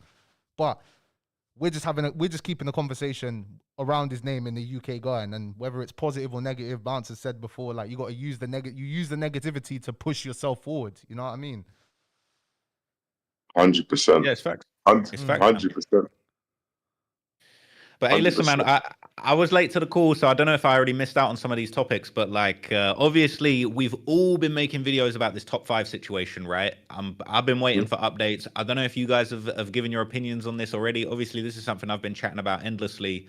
But look, the whole thing, there's a whole bunch of debate about who or what might have been involved and what ended up happening to top 5. But I think the big thing, especially for the UK, since we're UK content creators, was this whole thing of him saying there's no killers in the UK, not respecting the UK. Do you feel like in general, like this top 5 situation highlights how much like the UK doesn't, like the UK streets or whatever you want to call it, doesn't really get the respect of the Americans or the Canadians? Like, do you feel like this said a lot about our scene? Yeah. Like, what were your thoughts on that?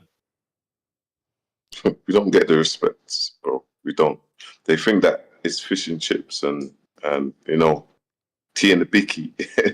But no, I did watch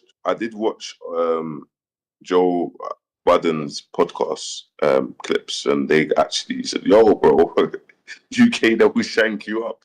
So they're starting to learn, and you got to kind of look. This is cases that have been done now, isn't it? But last time Drake had a wireless at the hotel, there was an open shooting. Do you know what I mean? People went to prison for it. It's happened. But what I'm trying to explain is, I think they don't look at UK like that. I think with top 5. With him, he is a great marketer, and the cosigns that he's got around him, he's amazing. He's a great actor. He knows how to act on camera. For me, what I found crazy, bro, was you wasn't aware of your surroundings. That is crazy to me. Like, I'm sorry. So I don't need to go fully into detail, but online, you're trolling certain people, and the people that you're trolling actually, basically, you might as well say they flipping come to the UK twice, 3, 4 times a year. Do you know what I'm trying to say? Your first time you're in the UK and you're maneuvering, you're outside flipping, you're outside, bro. You're outside Lavidge and all them mad drillers flipping, you're in the area, bro. Like Stamford Hill and all that, bro, manor house, bro. You don't even know where you are, but it's just, for me, it's just like, where's the correct support system to say, bro, nah, you got your jewels on, nah, don't go there, bro. You need to make sure you're governed, boom, boom, boom, boom, boom. So I know I've gone into it, but I just feel like, yeah, Americans, they I think after the top 5 thing, they know that, oh shit, like, if man flies over or whatnot, I have to kind of tap in with the right people. I think they see people like Mo Dean and think that's what the UK is.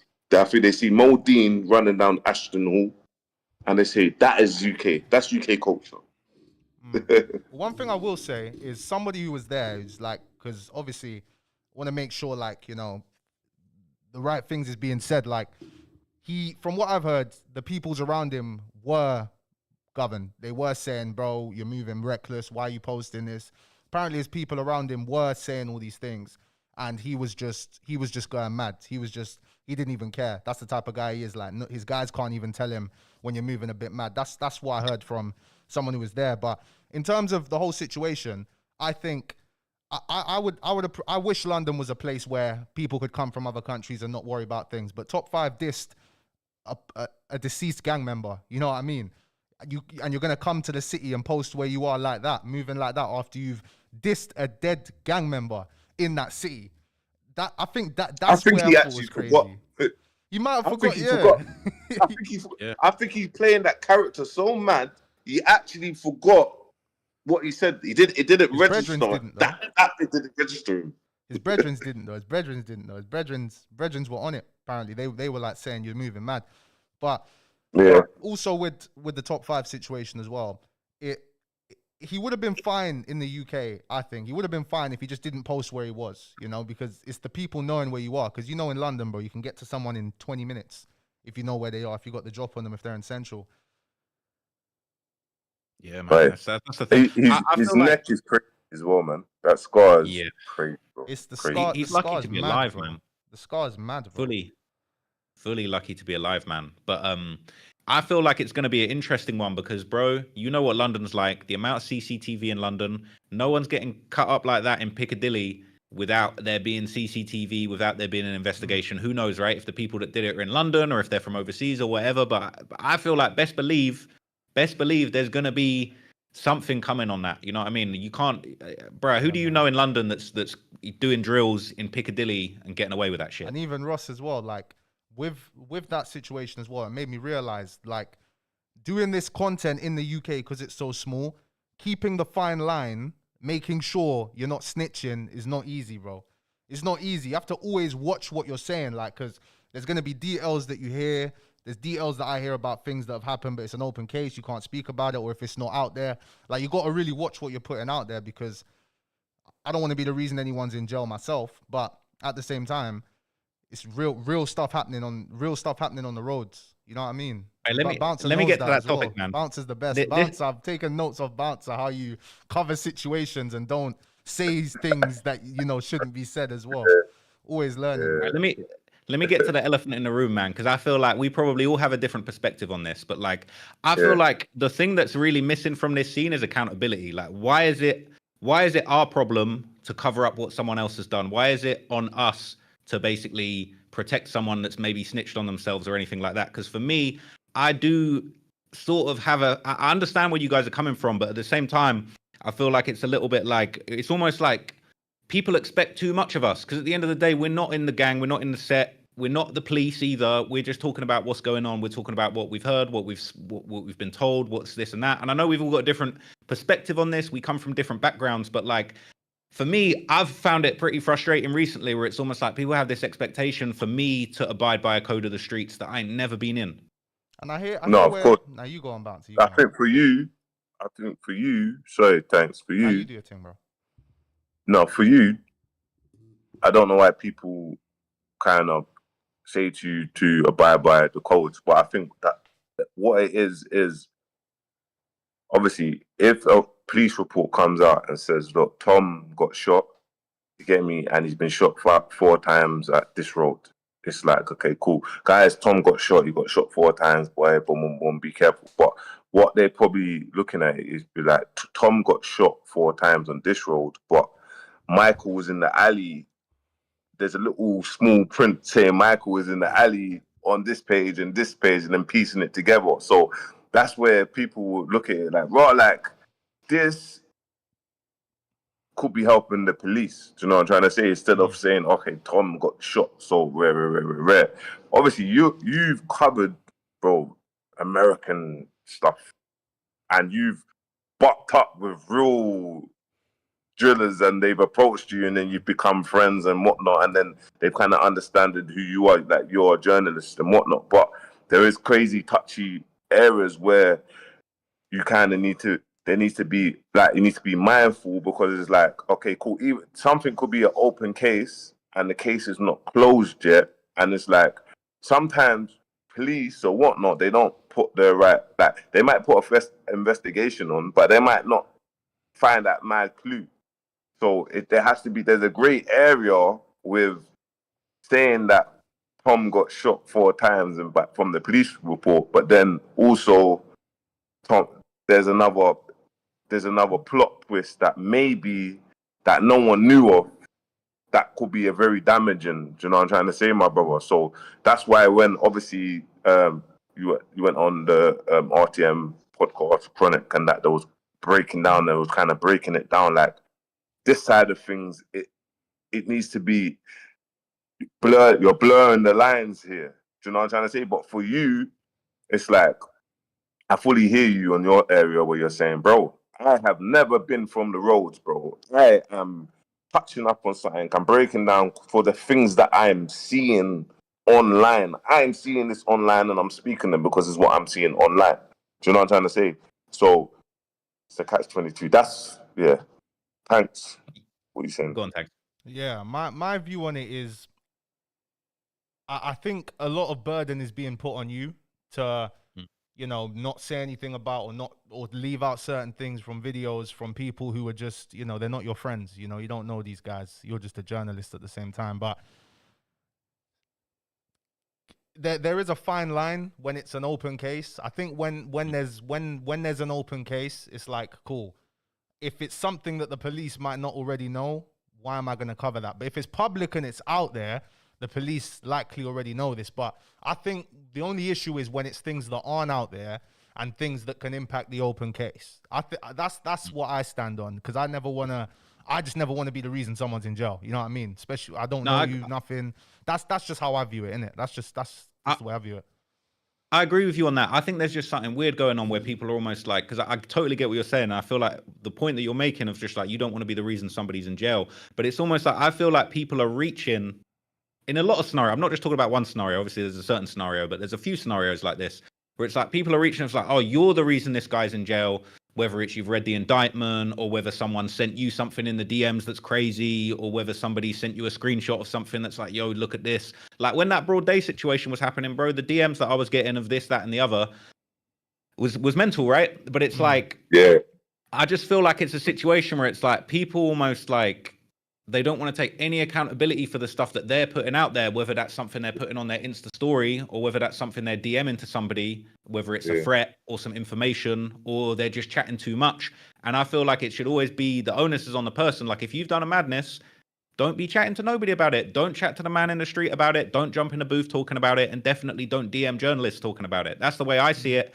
And I feel like, obviously, yeah, I know that there's like, from the streets, there's definitely this perspective of like, snitching, it's self-snitching. But it's like, I feel like we got to hold ourselves accountable for the self-snitching before we start going after other people for the snitching. Because at the end of the day, bro, whether or not I make something look bad, the reason you're in jail has nothing to do with me, innit?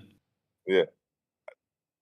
Listen, when you're saying that side of things, you can see online what's actually happened. But look, just to highlight areas like we mentioned, broad day, look, the broad day stuff, even with Huncho House, yeah, it was like, bro, you're mentioning things here, bro, that is like, that could have happened, could not have happened, but you're mentioning people whose dad, you're mentioning crazy stuff, bro, that's coming on that potentially police don't know about this, bro. Yeah. Do you know what I mean?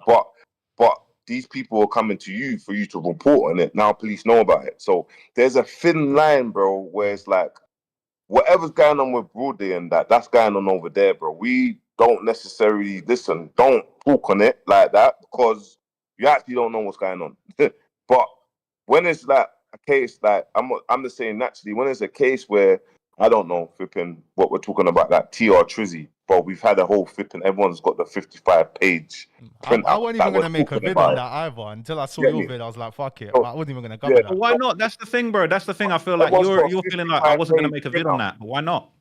Yeah, but everyone's got a 55-page printout and it's been sent around. So it's showing you this is what's happening. I'm just breaking it down like this don't look good. Do you know what I mean? So there's a thin line. It's just that side of things. I think when I'm watching a bits of Huncho House and stuff, he usually covers great content. I think that was the only one where maybe it was a bit close to home and seeing that, and it's like, ooh, like, do you know what I mean? Like, just you're talking about stuff that police might not even know about, but people are reporting to you, and then like now police knows about it. Do you know what I'm trying to say? So that's the only stuff I will say. But I hear you. So look, we've seen KO. You get me? We've seen the KO case. We've seen it. You get me?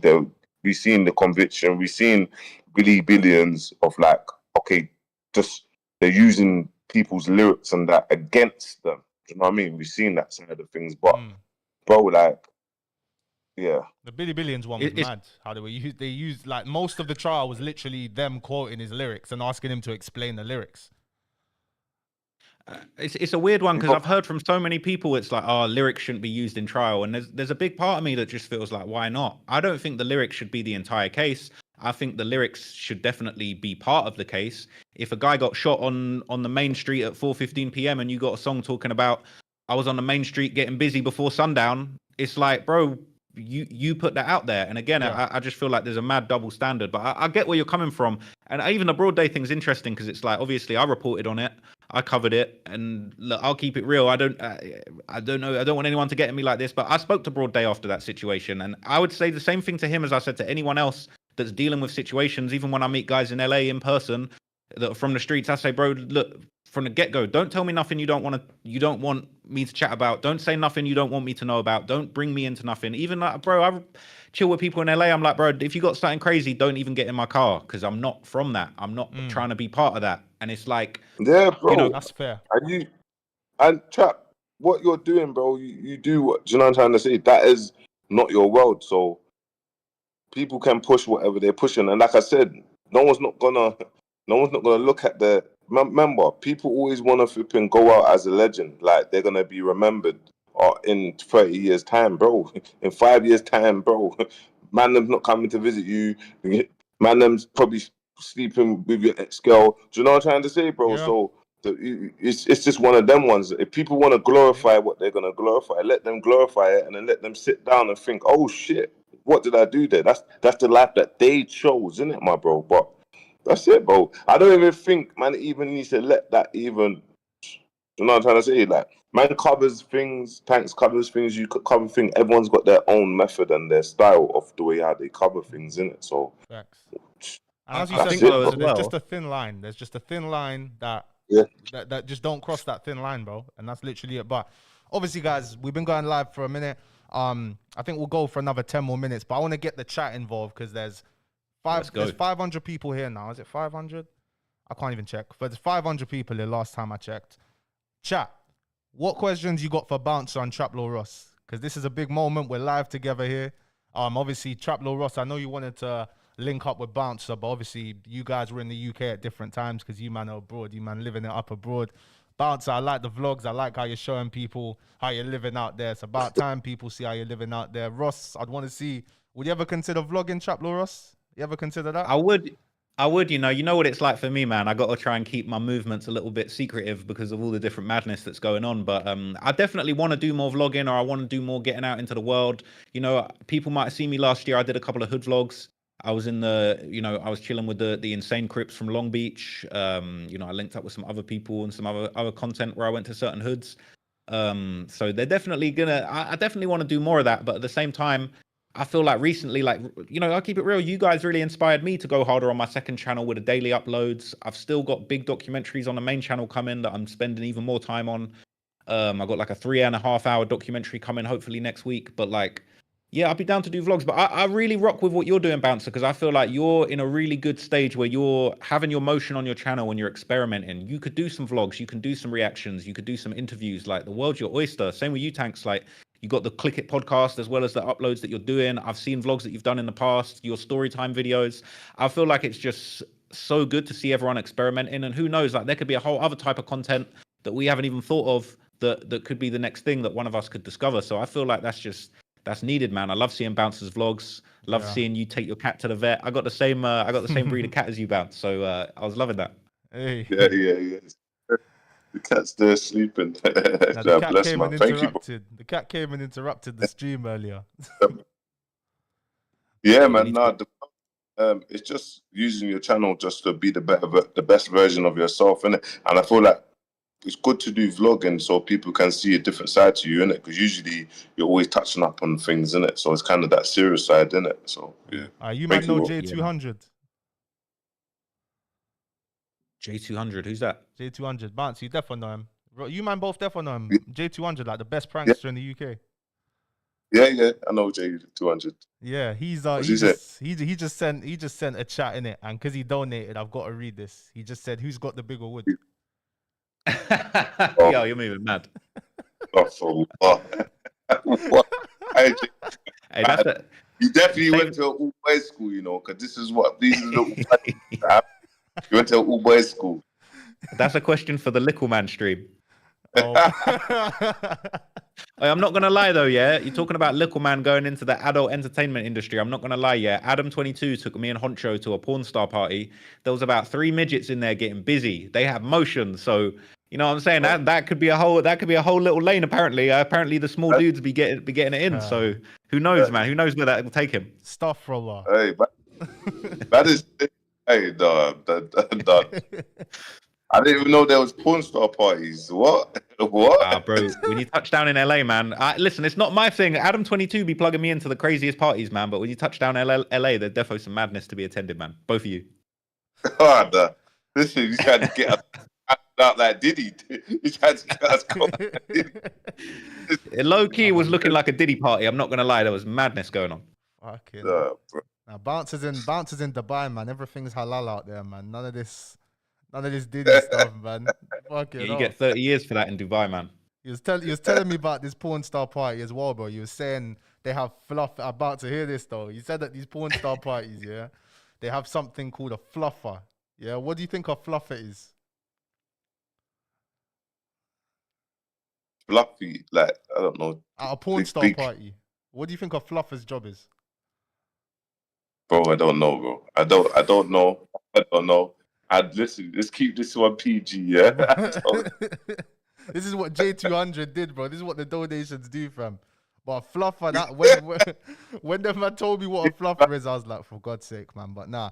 I'll break it down. I'll try and do it in a PG way, yeah.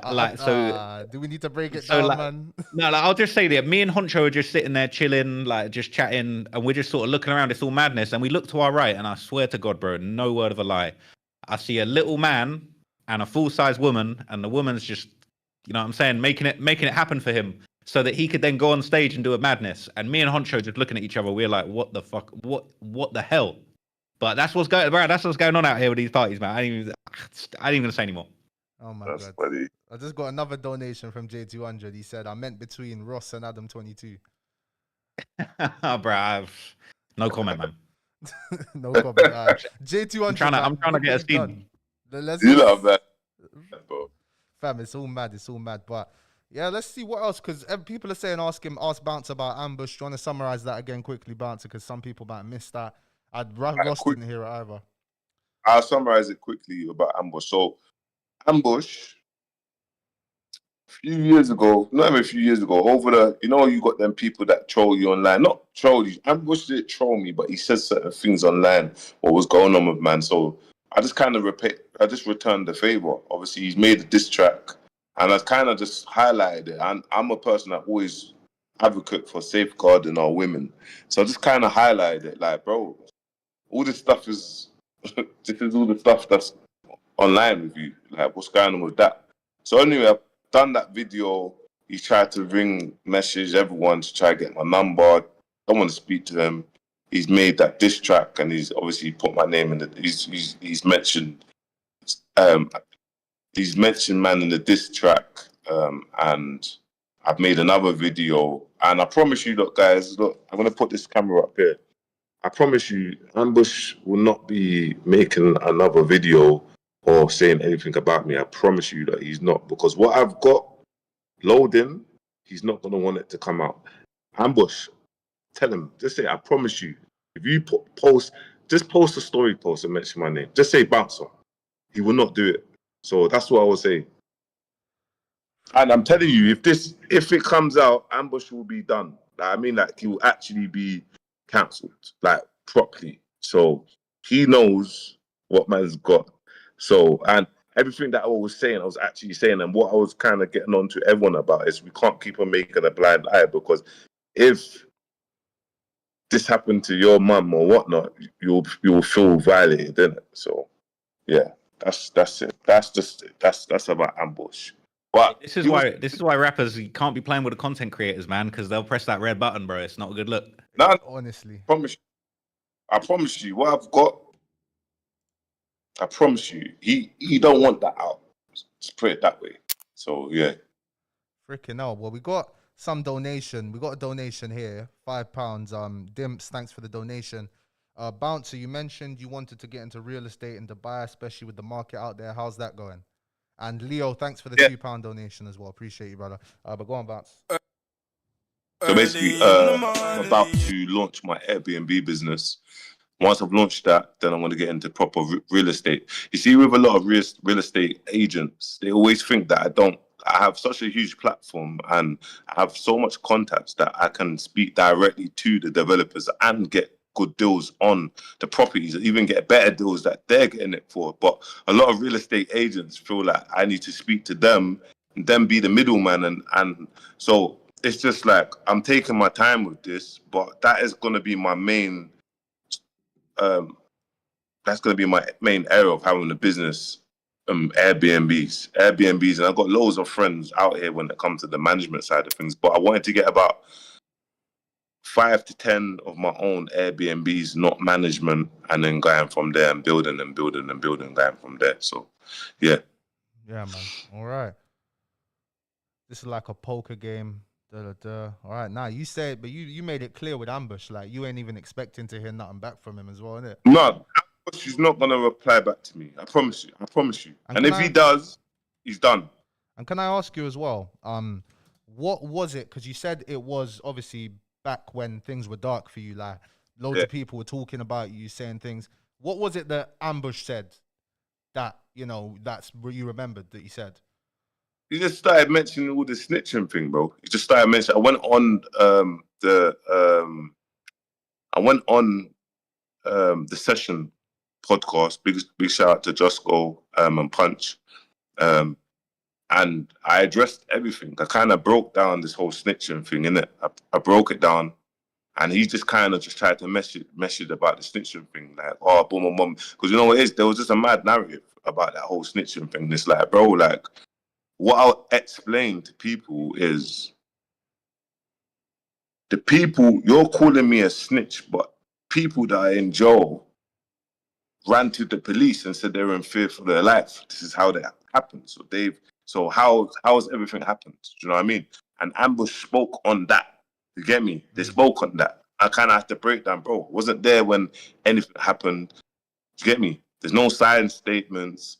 I didn't go to court. So the narrative that you lot keep on pushing, push it. I don't care. And then my man's in the tune saying, oh, I don't care, you was 15. So it's like, oh, you're mentioning, oh, when you was 15. But if you kind of just look at it, it's like, man's kids from school, these people, everyone's kids from school, but because bouncers actually developing and doing some good stuff, you want to keep on pushing these dumb little narratives, bro. You get me? And it's like, and before, I've let man push the narrative for so long to people that actually don't even know the ins and outs. So they're just running with things like, oh yeah, my man sent to jail. And it's like, what are you even talking about? No one sent to jail, bro.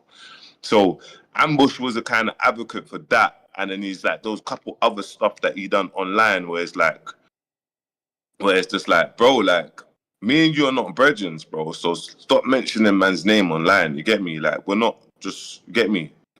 We're just not, bro. So that's kind of what's happened. So now, like, when I've mentioned him, I played his game because he was online. It's like, oh yeah, all of a sudden Bouncer's out of order, or Bouncer's out of order now because I've done a video again. Do you know what I'm trying to say? Yeah. That is what's happened. And it's like now people are rattled, yeah. Their heads are rattled because it's like 100 people, like you're rinsing the same thing. It's like everyone's bored of that. And it's like, okay, cool. Okay, okay, let's go. What are we saying now? Okay.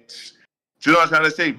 Mal keep it. Do you know what I'm trying to say? So now people are like, oh shit, what angle bro, there's no other angle. So that's kind of just with Ambush where everything kind of lies from. And then now, obviously he's done this move. But I promise you, he's not going to make a return. He's not going to say what he's going to say, because if he does, a voice recording's going to get played like live, like 3.5, 4-minute voice recording's going to get played. You get me? And he knows the voice recording, so he's never going to mention that. So I'm going to keep that there for 1 year, 1 month, 5 months, just in case his Ambush pops up and he says something about me. But he's not going to mention me. And this is how you have to deal with these men, just like that.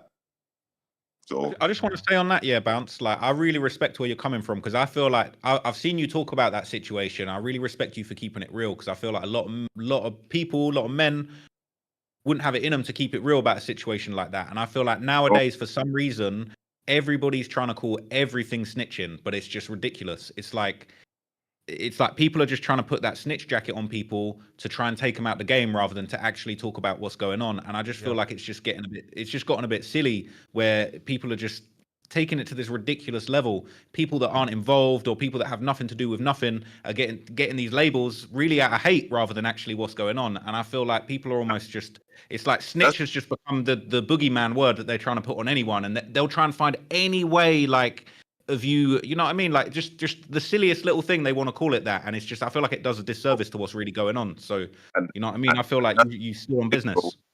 Well, it's like when people run with them stigmas, it's like you will have that stigmas, you have these narratives, and it's like if you don't say these things, or you don't come up with openly, or you just don't thingy it, bro, people will keep on running on it. And it's like the people that are not from the streets also run on it. I'll tell you one thing. Look, I'll tell you one thing about TR Trizzy. Yeah. That guy, bro, I know him very well, yeah. But TR Trizzy, bro, he is up for a federal case, yeah.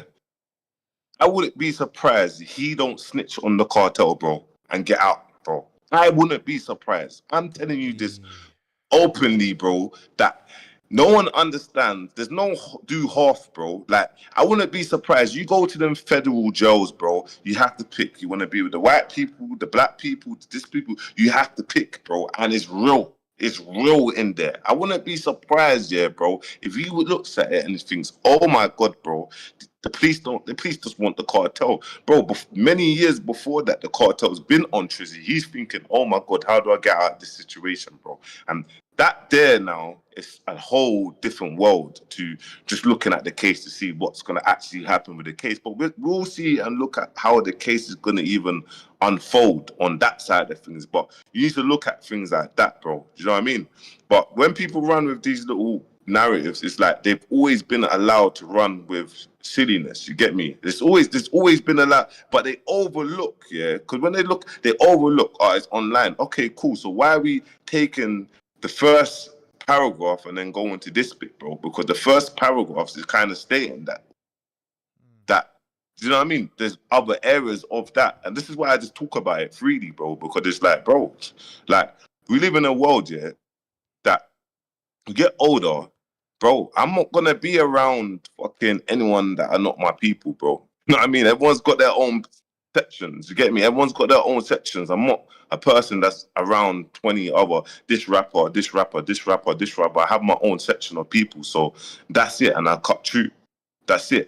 I doubt, bro, online, on the roads, that someone's going to approach me and oppress me. Them things don't happen to me in real life like that. And I don't portray that I'm a bad boy. I'm just saying I know how to pivot. I've been brought up from the streets. So, and it's what people perceive of you online, innit? So people can, if you're a rapper and people look at you as, yo, you're a gangster rapper and you've been made out to be a killer, then they respect you. That's it, bro. They respect you. They have no backstory. But if someone now changed their life and people don't really respect that person, and it's all fun and jokes until you address things head first, and you're like, oh shit, I didn't know my mom was like that. But then these people start calling you a flipping, yeah, my man's a thug. He's a thug. But this is what you wanted. You wanted the thug.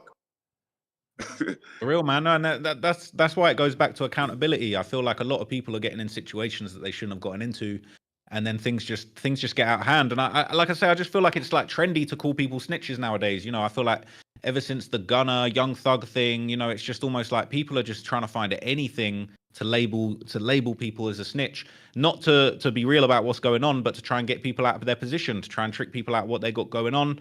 And I just feel like it's ridiculous. And at the end of the day, bro, I feel like I'm not condoning snitching, but I'm also not, you know, people make decisions. People get themselves jammed up, whether it's, you know, like you say. Quickly, though, didn't Thug go guilty to a plea bargain? Did he get a plea bargain just like Gunna? I've said this so many times, yeah, because people keep saying, yo, Gunna's a snitch because he took his plea before Thug. Well, Thug took his plea before Yak Gotti. So Thug, you can put the same jacket on Thug, but this is what I'm saying. It's trendy to go at Gunna. It's selective. This is what it is. It's selective. It's just selective. It's what's cool, what. But I've just made that as it didn't. So that's all I've done. You get me? So, but we let people debate, innit? They can debate. I don't really care, to be honest. I don't really care about it. It's just whatever sounds good and whatever is a good narrative that people go with. Because if down the line you're that light person and energies change, all of a sudden, boom, everyone loves you. Do you get it? Like, that's just what it is. So yeah, no, it's crazy, bro. I just think we're in a crazy era where it's like people are just trying to find anything to tear people down, and it kind of comes from this hateful place. But at the end of the day, bro, I feel like, you know, we just got to set an example, bro. We just got to set an example that it's, you know, that street stuff isn't where it's at. You know, and some people have lived that and they've had to go through that, and that's their story, and people do what they have to do. But at the end of the day, running around trying to call everyone that you don't like as a snitch just isn't saying nothing. But it's showing that, though. If you look at the streamers online, you look at everyone's doing. It's showing that the nerds are making more money than the real. So yeah. It's showing, isn't it? And the nerds are just cutting through, living a good life, and the real are potentially just going through that cycle, innit? So it's basically showing that already. So it's just, yeah. But I feel like that's why it's just so good to have people that have been through that and have to then come out the other side of it. You know, whatever your reputation is, I feel like it's just, you got to be a role model. I mean, even someone like, you know, I look up to someone like Young Spray, and I feel like, you know, he's got a crazy reputation. You know, he's been in the streets. There's all sorts of stories about him. But at the end of the day, bro, right now he's a successful podcaster. You know what I'm saying? He's building wealth, podcasting, talking, creating content, being a media figure. And really that's more respectable than doing a madness in the street and doing 30 years in jail, you know. I'm realistically, and I just feel like they understand it. Young Spray has been doing his thing for how many years? 5-6 years, and he's been going on and on and on. And his flowers is he stayed consistent, and look what he's built now. You know what I'm trying to say? And like I said, the two podcasts that I really, well, there's 3, you get me, that I really like. No, there's 4, but I would say Winners Talking podcast, amazing. The conversations that they have, the breakdowns, amazing. Then obviously you've got the session, and you've got true stories. Like that's for me that I relate to. You get me? They're the 4 podcasts that I relate to from the scene, that I can be like, yo, yeah, this is a good conversation. This is sick. That this is. Do you know what I'm trying to say? And that's what I call them culture, because they're independent. They're independent. They're pushing, and they're from the streets. Do you get me? So, yeah. And they're really from that, you know. What did I miss, though, guys? What did I miss? I was just talking about role models, and like someone like Spray really showing people that, like, you know, you can come from the streets and do something different. And it's like, I'm saying, you know, I respect Spray more as a podcaster than a guy that come from the streets. Not to put down anything that he's done in his past, but really it's just a case of, I feel like he's a better role model to show people that you can make money and you can be famous doing other stuff. And I just feel like there's just this weird double standard where it's like, I don't know, it's like people want you to be street, but then when you're lifed off doing 30 years, then you're an idiot. Exactly. But I'd say as well, like, there are the guys who've been on the roads, because not everyone's going to be rich and famous. So there are the guys who've come off the roads and changed their life around, who would probably be better examples for people than Young Spray. You know what I mean? Because not everybody's cut out to run a podcast, be on the internet. So I think there's a lot of people not just on the internet, who can show people the right way. You know what I mean? No, 100%. A lot of people. Listen, I'm sure Bouncy, you know a lot of people as well who come off the roads that would be good examples for people on the roads to come off the roads. No, 100%, 100%, 100%, and yeah, 100%, man.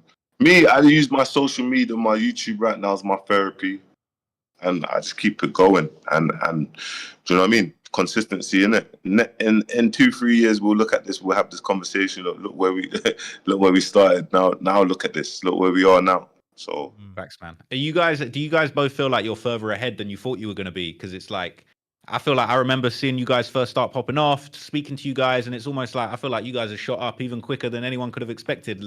Can't even imagine 2-3 years time, the levels that we're going to be in, it's just going to be crazy. Like, do you guys feel that? Yeah. Do you know what? Go on, Tankz. I think it's all been part of the plan. I knew this was like, my whole life I've had a vision and I've executed and I've got there. Whenever I have a vision, I'll do it. This was always the vision. I'm in the process of generating another vision, and I know I'm gonna get to that point. You know what I mean? Definitely not. I'm not really surprised. You know what I mean? To be completely honest, I'm not really surprised. What about you, Bouncer?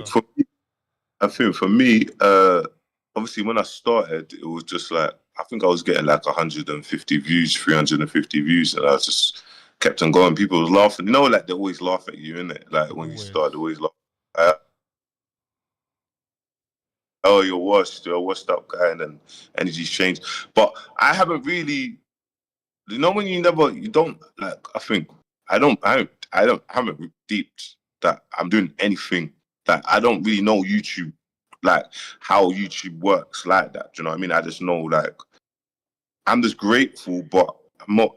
In my head, it's just like I haven't realized. I just know. Okay, in 2-3 years, it's gonna make sense. In 2-3 years, you just keep on doing it, it's gonna make sense. I don't over try it. When I do my videos, I just piece it together, listen to this, and give you my intake of how I see things. So I'm saying, but I always wanted to do authentic content. So I was just like, one thing, I was just like, look, let me just do authentic content. Yeah, I'm gonna put effort into my thumbnails, but I'm gonna do authentic content. And I wanted the supporters and people that's viewing in to appreciate the authentic content, because when I now start doing proper edits, you are gonna love the proper edits because you appreciate the authentic content. Because do you know what I'm trying to say? So, but I'm just grateful, man. I'm just seeing how it goes. Obviously, this space here is a whole space, so we're gonna be live streaming, and there's loads of American artists and this artist that fly in. So I'm gonna use this space when I'm live streaming properly and it's popping off. You never know, you might see a future here. Do you know what I mean? You never know, you might. So that's the direction of having, and kind of going down like a little bit of like the Kais and that route. But obviously, we've got everything in the villa, so the IRL streams in the villa, etc., etc. So, yeah, exciting times, man. Exciting times. I just wish you weren't in Dubai, man. Fuck it all, because I could never pull up on the stream, man. Like, you get me? You don't like Dubai. Nah, man. I'm even seeing like, because I've spoken badly about the place, I could actually get arrested if I go there. What do you think about that?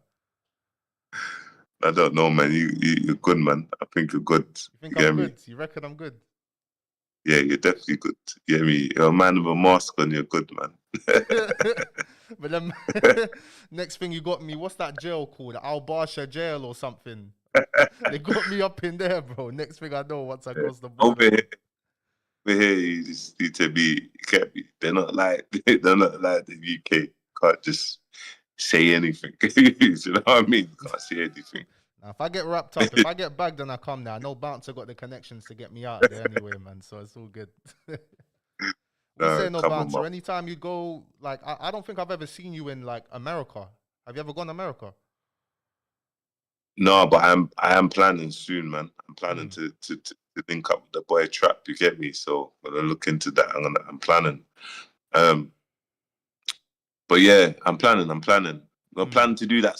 No, bridge the gap from the UK. Like jump on some real pods with the big figures and kind of tell them how the UK is. Tell the story about the UK. It's not letting these people that are telling our story. That's like that. They're not living it. They're not in the thick of things. You know what I mean? They've never been in the thick of things, but they're telling the Americans our story. So I'm gonna do that podcast circuit, man, and really make an impact in our scene. So yeah, man. Because I see even TrapLoreRoss, you were on the podcast with Mimi the other day, innit? Yeah, I brought Mimi through to No Jumper, man. That was fun, man. It was a good little environment. It was like all the Long Beach Crips and then me and Mimi, but she was holding her own, man. It was cool. Like, obviously, I know her from the FYI podcast in the UK. She was in the country just for a little, just for a few days. And I said, you know what? I feel like you'd be good on this. Pop up. But, bro, I'd love to host both of you, man. If you both pull up to the US, you know what I'm saying? You know we're going to turn up on a bunch of podcasts. I'm sure you guys have time. I had Honcho on there as well. Oh, before we wrap up, how was Mimi's podcast? Yeah, it was good, man. I thought it went well. Like, I thought she held her own because it was like, I got to give her credit, yeah. She you know what I mean? She was walking into an environment she didn't know nothing about. It was all straight, just ganged off, just straight cripped out, all Crips. You know what I'm saying?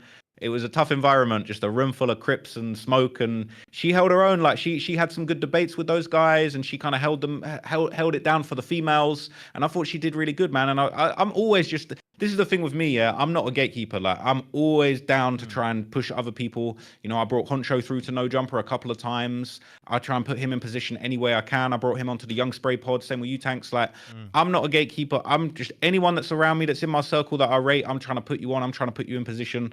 And, you know, I'm just, it was a blessing to put Mimi on there. We had Cheyenne Reynolds up in there as well. Obviously, I've seen you done a couple videos on Cheyenne Bounce. And so when she popped up in LA, I think it was about 2 months ago, I had her pop up to No Jumper as well. You know, and those guys show me love. They let me bring people through if I recommend them. So, yeah, man, it's just, it's all love. And I'm just trying to see you guys shine. So any way I can help, if you guys touch down in the US, you know what I mean? I'll do everything I can to put you guys in position, and I'm just trying to see the UK shine, man. So yeah, just nothing but love, and just trying to see you guys win. Nah, big respect. I appreciate the support, my bro. Everyone will win, man. The culture's growing. Everything's looking amazing. The streamers, the gamers, the content creators, YouTubers, artists. So I mean, everyone's doing their thing. Loads of artists are doing well. Cairo Keys, K-Trap. The list goes on. Do you know what I mean? It's always good to see the underground artists that are doing really well, and just got to keep on going. This is the era of independent. This is the era of underground. So yeah, man. And also, I gotta give it one thing about Ross. I gotta give it to you, bro. Like, you've actually put more money in my pocket by telling me about that. You know what I mean? That what's it called? The ads thing. I can't even remember what that was. Oh, what, the placing the ads and shit? Yeah. Like, literally, Yeah. you just told me that, like, when man's just second time meeting you, you know what I mean? So he's not gatekeeping nothing. And Bounce, I'll even show you as well. Like, I don't know if you must know it. You know already, is it? Yeah, it's mad. It's mad. Sam Ham actually showed me that the other day, so I know what he was saying. It's sick. But that's the thing. I'm just trying to see everyone win, man. I'm super proud of both of you, and, like, you know what I mean. Just anything I can do to help, like, for real. UK is definitely a real gatekeeper country, but, like, I'm just not like that, man. You know what I mean. I just love to see you guys win. Always locked in, watching what you guys are doing. You know what I mean. Nothing but respect. And big up Sam as well, man. Sorry. Yeah, big up Sam. Big up Sam. Yeah, I'm saying big up to him. Like, obviously, we've rapped in the DMs. Like, we're cool. You know what I mean. It was never that sort of thing. Came off wrong. My bad, but it's nothing but love for Sam anyway, man. Oh, man, everyone there, he's cool, man. He's blessed, bro. Everyone's blessed. I just was quick to make a video without doing enough research beforehand, innit? So, you know what I mean? That's me. Bro, I've made videos where man's like, oh shit, like, do you know what I mean? One I got wrong, and well, human beings, bro, is to get me. I swear down, he's blessed about it. Everyone's blessed. Just move forward. Literally. Good man, move on. We got this, bro. Get me. Everyone's gonna have their own. Do you know what I mean? We're good, man. Well, what are you saying though, Bounce? You said you're gonna be doing another boxing event though, innit? You said you're gonna bring that back. Yeah. But I'm just putting it all together, but I'm bringing it back for good. So not like I want to bring it back properly. So yeah, everything. That's you know, like, Wicked and Bad started live streaming during COVID. We started live streaming then. Do you know what I mean? And I feel like having a show where people can watch online live stream, like a whole production show, I think it would be great. When we done the Little Man one, it was quarantine, so no one could attend, but we made it into a show. So I want to go dive into things like that, like entertainment show, like the Big Nasty show, but in boxing. You know what I'm trying to say? That sort of kind of. But we'll see. Well, you gotta get me on a card though. I want to box, man. Man's been doing a little bit of training, bro. Man's trying to. You want to box? What rapper? They were rapper. You're trying to fight Kirky now? You can box. Listen, you can box ambush, man. Box ambush for a man. No, man. Big up Kirky though, man. Big up Kirky. I don't even know, man. I just want to box. I don't even know. You could sort out the cards, bro. Once it comes back, I don't know if I'm confident enough to start to get into a freaking amateur fight, bro. Man's, you know what I mean? Ready. What is there gonna be? Is there gonna be a time where Tank shows his face? Anytime? Is there ever gonna be that? I'm wondering if I'm gonna have to wear the mask while I'm boxing, bro. That's what I was thinking. We'll sort something else out. Fuck, showing my face though, nah, man. Maybe in a few years, but not in the near future. Nah, that's good, man. Just keep up the brand, man. Nah, literally, fam. Let me think. What else have we covered? Chat is kind of dead. I can't lie, but we've got a good amount of people in there still. This is gonna get clipped up, this live for sure. This is probably stuff we got to talk about off camera. But what you said, you're thinking of planning a trip to LA. What's a vague time period you're thinking? I'll chat to you off camera. You you get me. Yeah, all these things. Yeah, man. Get me next minute. Get out of me. You get me. There's definitely a couple of good little events coming up in LA on certain dates, so we might have to lock in offline and get you both out here when certain things are popping off. Yeah, man. Come on, man. No midget parties though. No midget. Nah, we'll allow the midget parties. Yeah, no freak offs. Nah, we'll allow the freak offs. Defo get a little Beverly Hills party, no freak offs. You know what I'm saying? I'll work something out. Yeah, man. Sid. Because Ross, you've been in LA for a sec now, bro. So the networking out yeah, there, man. like people just, I'm guessing you must have had these awkward interactions where like people are talking to you, they don't really know who you are, and then once they hear that you've got a platform, it's different energy, innit? That must happen all the time out there. It's mad, bro. You know what's funny? Because I still be going back and forth from London to LA a lot.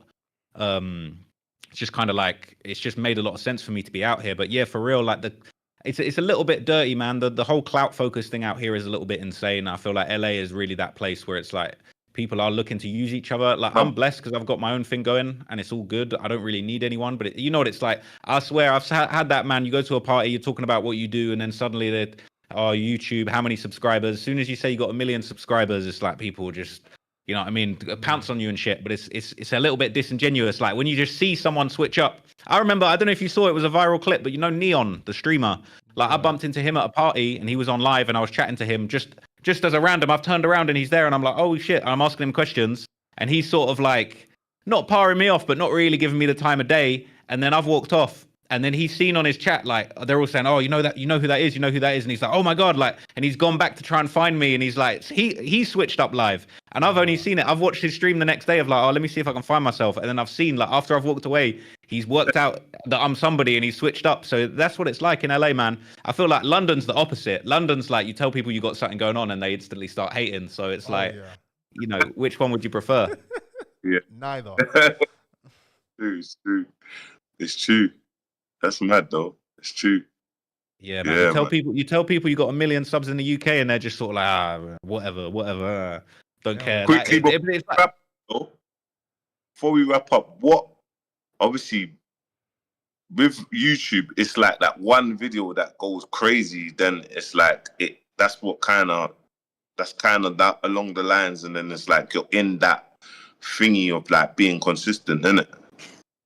Yeah, facts, man. I would say like I feel like I've really enjoyed watching you guys recently because I've seen you've both had a couple moments that have gone crazy. Obviously, the ambush, the top 5 situation. There's just been a couple things going on, and I think what it's all about, is it's like you put yourself into position so that even if you're making content and it's not really running up too much, it's like you guys, we're all in the position now so that when something crazy goes on in the scene that everybody wants to know about, it's like we are the guys. Then suddenly you got a few 100,000 people rushing in. They say, I want to hear what Tankz has to say about top 5, or I want to hear what Bouncer has to say about ambush or whatever. So you just never know. So it's like we're so established now that you just never know, bro. Like give it a few months, there'll be some crazy piece of news that will be the perfect people to break down, and just suddenly it's viral. You know, I've been blessed enough to have a few of those moments. Obviously, King Von was really my biggest moment, but like before then, I'd had really big moments when the Fulio Who I Smoke song was viral. That was a huge moment for me. Even when DaBaby had his murder case in Walmart, like we're talking 019 times, that was like my first viral video that done like 6 million views. And you know, it was like those moments, they pushed me up to the point where it was like the next time something crazy happened, like I was the guy that everybody wanted to hear it from. So it's like we're all just so blessed to be in this position. And you know what I mean? You know what it's like, man. Sometimes you feel like things are a bit dry, and then suddenly the maddest news breaks, and then we're the guys that everyone wants to hear. And Tank said something, a strong point. It's like he said in one of his videos, he's like, it's not about being the first to make the content. It's about what you build your community, that people are waiting for you to talk on it and hear your intake on that, or the breakdown. And I remember Tankz said that on one of his videos that I was watching the other day. So yeah, no. Because the one thing, because I heard from Mr. Beast, like Mr. Beast is obviously the YouTube king, and one thing he said is that it's, if you want to go on YouTube, you just got to make better videos, and it's so true. The videos that I put, like, that's why even the daily thing, bro, Bouncer, I don't know if you're going to keep, how long you plan to keep going with the daily thing. Me, end of the year, that's when no longer daily. I'm just going to put more time into the videos, maybe 3-4 times a week, because I feel like if I'm able to put more time in my videos, they'll just do better. It'll just work out and make more sense over time. You know what I mean? Yeah. I'm with you. Man. It's a long-term thing as well, because it's like you can make evergreen content. Like if you can do a deep dive, I mean, that's sort of what I blew up off of, making 2-3 hour videos about things that I thought were really interesting. And, you know, still to this day, anyone wants to learn about King Von, like my video is the go-to.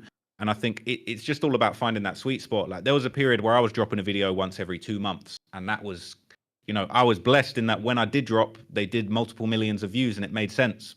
That's not always the case, but it's almost like, you know, I went the other direction. I was dropping weekly videos for a few months, but it wasn't quite the same, because I feel like you say, Tankz, I didn't really put enough time into those videos as I normally would have.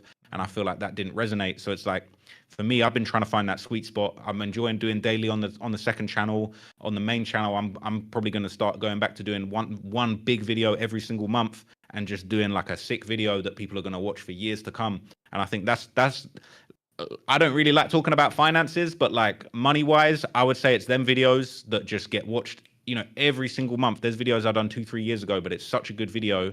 There's still not anyone that's made a better video about Mo3 and his murder. And, you know, my video's got 5 million views every month. People are watching that video because it's like, I put in 2 months of my time to make the best video I possibly could, and no one's really topped that. So it's like, you know, it's kind of a battle between like, yeah, doing the daily uploads, getting on to what's going on right now, but then also saying, you know what, I'm going to make a video on this topic that's so good, no one's going to touch this, and people are going to watch this for years. And it's like, those videos, I've seen other YouTubers describe it almost like real estate. Like, you know, you're creating, like, it's like you're creating real estate, and that's going to pay you forever. Like, that's paying you rent. Like that King Von video, you know what I mean? That's a consistently popular video for me every single month, because of the time I put in. You know, people have their different opinions about that video, but at the end of the day, you can't deny that that's the best video anyone's ever made about King Von. Like, it just is what it is, and that's why it's popular. And like what Mr. Beast said, it's like, make better videos. I knuckled down. I think I worked on that for three months straight. Read every tweet the guy ever did, and I said to myself, "Yo, I'm gonna make the sickest King Von video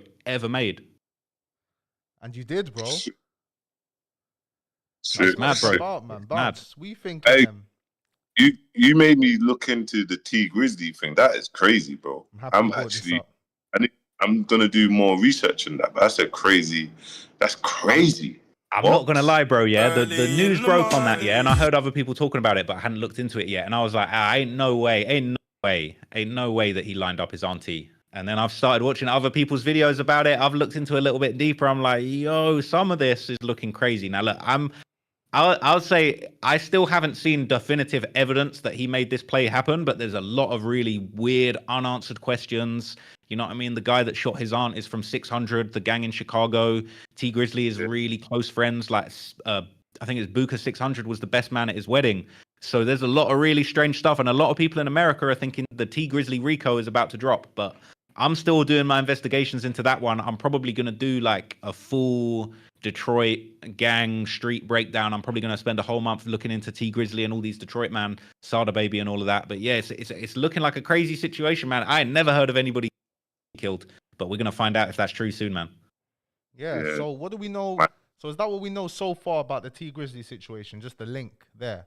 There's not. So basically, it's like his auntie got killed in 2019, right? And the whole situation was like, basically, they pulled up to a house. T Grizzly and his homie went up to the front door, and the auntie stayed in the car. The story goes, she was a mad clean freak, and she basically said, like, yo, I don't want to go in whoever's house that is. It's a dirty house. I'm going to stay in the car. And suddenly a shooter's pulled up, opened the door of the car, and shot in. And T Grizzly, straight away, he's making a song the next month, tribute to his auntie, but he's talking about, they came for me. you know, they knew, like saying little things that just almost like too many details, like saying like, oh, how did you kill my auntie even though you knew it wasn't me? Just talking a little bit too much. And it's kind of like, you know, years have passed now. This situation's fizzled out. T Grizzly's got married, all these different things. He's still locked in. He's got songs with Lil Durk and that whole crew, because Lil Durk and 600 and that whole crew are all connected, like OTF and 600. They're all crew, like close from back in the day in Chicago. But then it's just this bombshell announcement that basically this guy from 600, Wu-Tang, he got arrested and he got caught with the gun that was used in the murder. Come to find out, they've subpoenaed his phone records, and they found out not only was he in the city, but he was outside that house waiting for 2 hours before T Grizzly and his auntie turned up. So that's got people asking a lot of crazy questions, but he's not been charged with the murder. So the latest rumor, people are saying, yo, this guy might snitch, or this guy might be basically trying to cut a deal where he's saying, oh, look, I was paid to do this hit or whatever. And T Grizzly's, you know what I mean? T Grizzly's released that one video. He's basically released one video. He's come out and said, like, look, don't believe everything you see on the internet. It's not facts. It's a bunch of cap. But there's just been a whole bunch of videos, and now people are going back and looking at his lyrics saying, yo, some of this is looking a bit crazy. He's got this whole series of videos called the Robbery series. There's 9 videos. In that series, he's talking about lining somebody up and having a woman and shooting into the car. And it's like, he's got a bunch of different things. Like even his GTA role play is like, he's known as like the backdoor king and shit. And it's like, there's all these little things and lyrics about backdooring people. And people are just like, yo, like there's a theory that maybe his auntie was like trying to hold his masters from him because she was his manager. So it's not his blood auntie. It was his uncle's wife. Okay. And then there's another crazy theory that's not been confirmed that maybe T Grizzly was having a romantic relationship with her. His uncle was in prison at the time. So basically everyone's saying like this whole situation is just looking insane. And look, I'm not saying true or false that it definitely happened, but there's a lot of unanswered questions and everyone's just waiting for that paperwork. So it's a wild situation. I'd recommend looking into it. It's definitely worth a video. And I think when you look at some of these facts, it definitely have you thinking. I'll look into it, man. Look into it a little. Like, what the hell? Nah, it makes more. It doesn't make sense, but because first saying is, if it was his blood auntie, I'd be like, yo, but because it's his auntie by marriage, it's a bit more feasible. You know what I mean? Yeah. That's the thing. I was saying that in my video. I was saying like, look, I mean, there's obviously the murder, but then there's this theory that there was some kind of romance between them, right? And the reason why people think that is because there's some it's not DMs, it's comments on Instagram that they're public, but it's like she's got comments of just, you know, being like, oh, you know, I'm so busy. Like she's got some comment where she's like, oh, I'm so busy with managing T's career. Like I ain't got time for a man. And then like he's in the comments like, oh, you don't need a man like when you got me or something like that. And so people are like, yo, that's looking a bit mad. And then it's like, when you find out, okay, it's not his blood auntie, it's actually his uncle's missus, then that starts making you think, okay, like that's a little bit more feasible, but the situation's crazy, bro. And the uncle's in jail, that's the thing. Yeah. But then that's why it's even more mad. You said guys be fucking with your girl when you're in jail, fam. Certain guys like, so can you just imagine your nephew? And they're working together, they're making bread together, but that's why it's crazy, because then come to find out, right, she loses her life.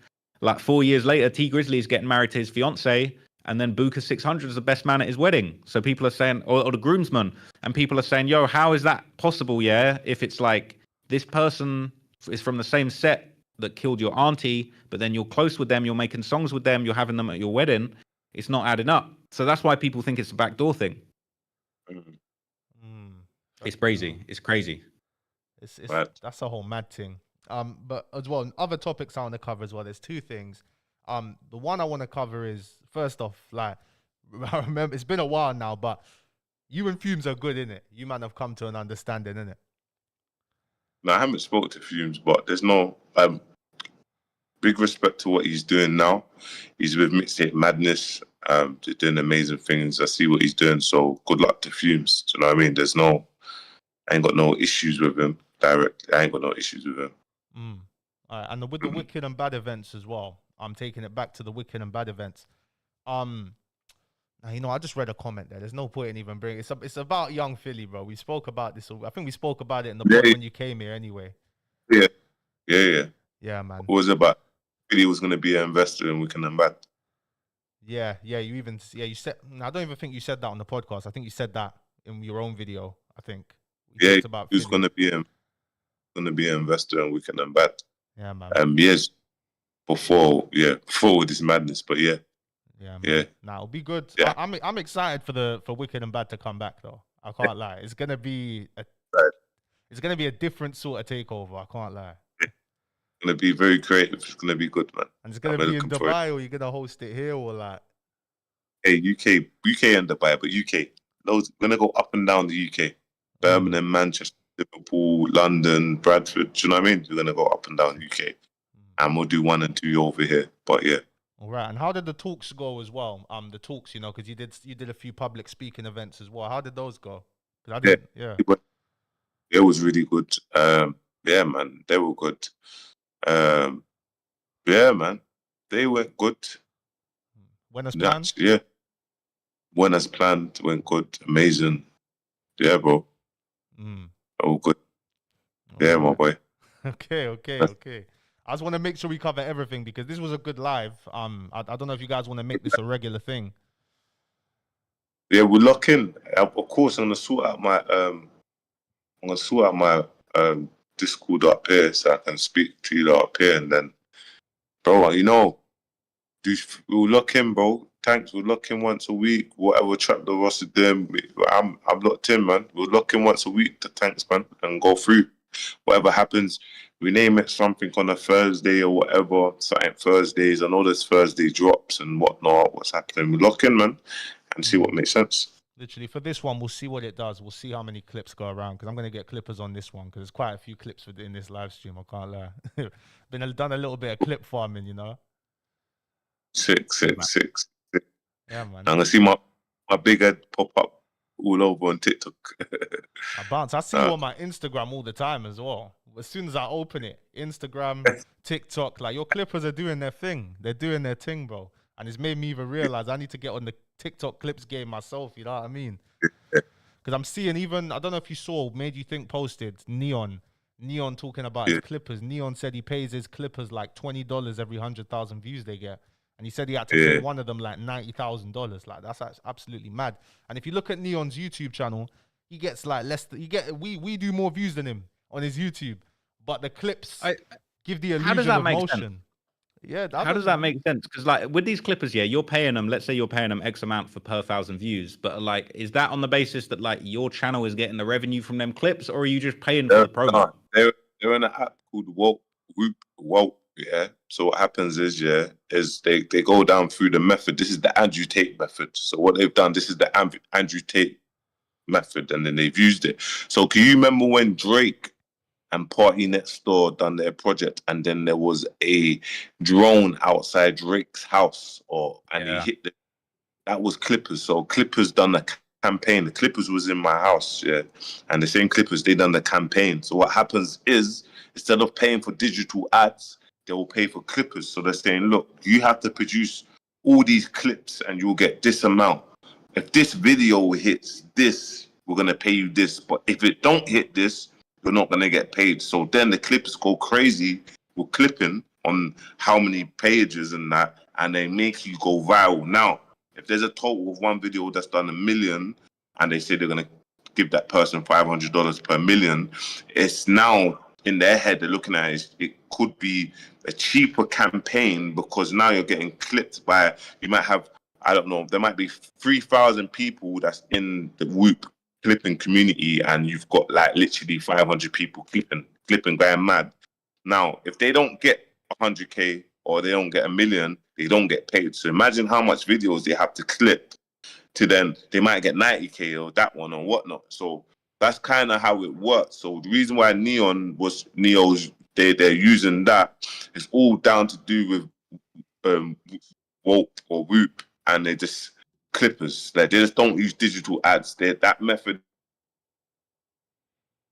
is totally different. So, but it's the Andrew Tate method. That's how Andrew Tate went so crazy because he used that affiliation infrastructure on TikTok. They don't use, obviously they can't post Andrew Tate now on TikTok, but they used that infrastructure. And then he drove people to the Hustlers University, and then the Hustlers University, they had their affiliation link, and that's how they used to make their revenue. So yeah. Got it. Damn, and what's it called? What was that website called? Because I'm looking now. I'm trying to set that up. WHOOP. Whoop is the app. Yeah, Whoop. I thought you were talking about the I know TrapLoreRoss got a Whoop fitness bracelet. Yeah, It's not one of them. So it's an app called Whoop or Whoop, but it's full up of it's the number one. It's the number one for that world. You get me? So Clippers, the clipping communities were thousands of people, and all they do is there's Clippers all around the world. You got Clippers from Pakistan or India or Africa or the UK, and they are really ready to work. Do you know what I mean? They're ready to like get to work. And what happens is sometimes like, but that's how Drake and Party Unit Store done their campaign, bro.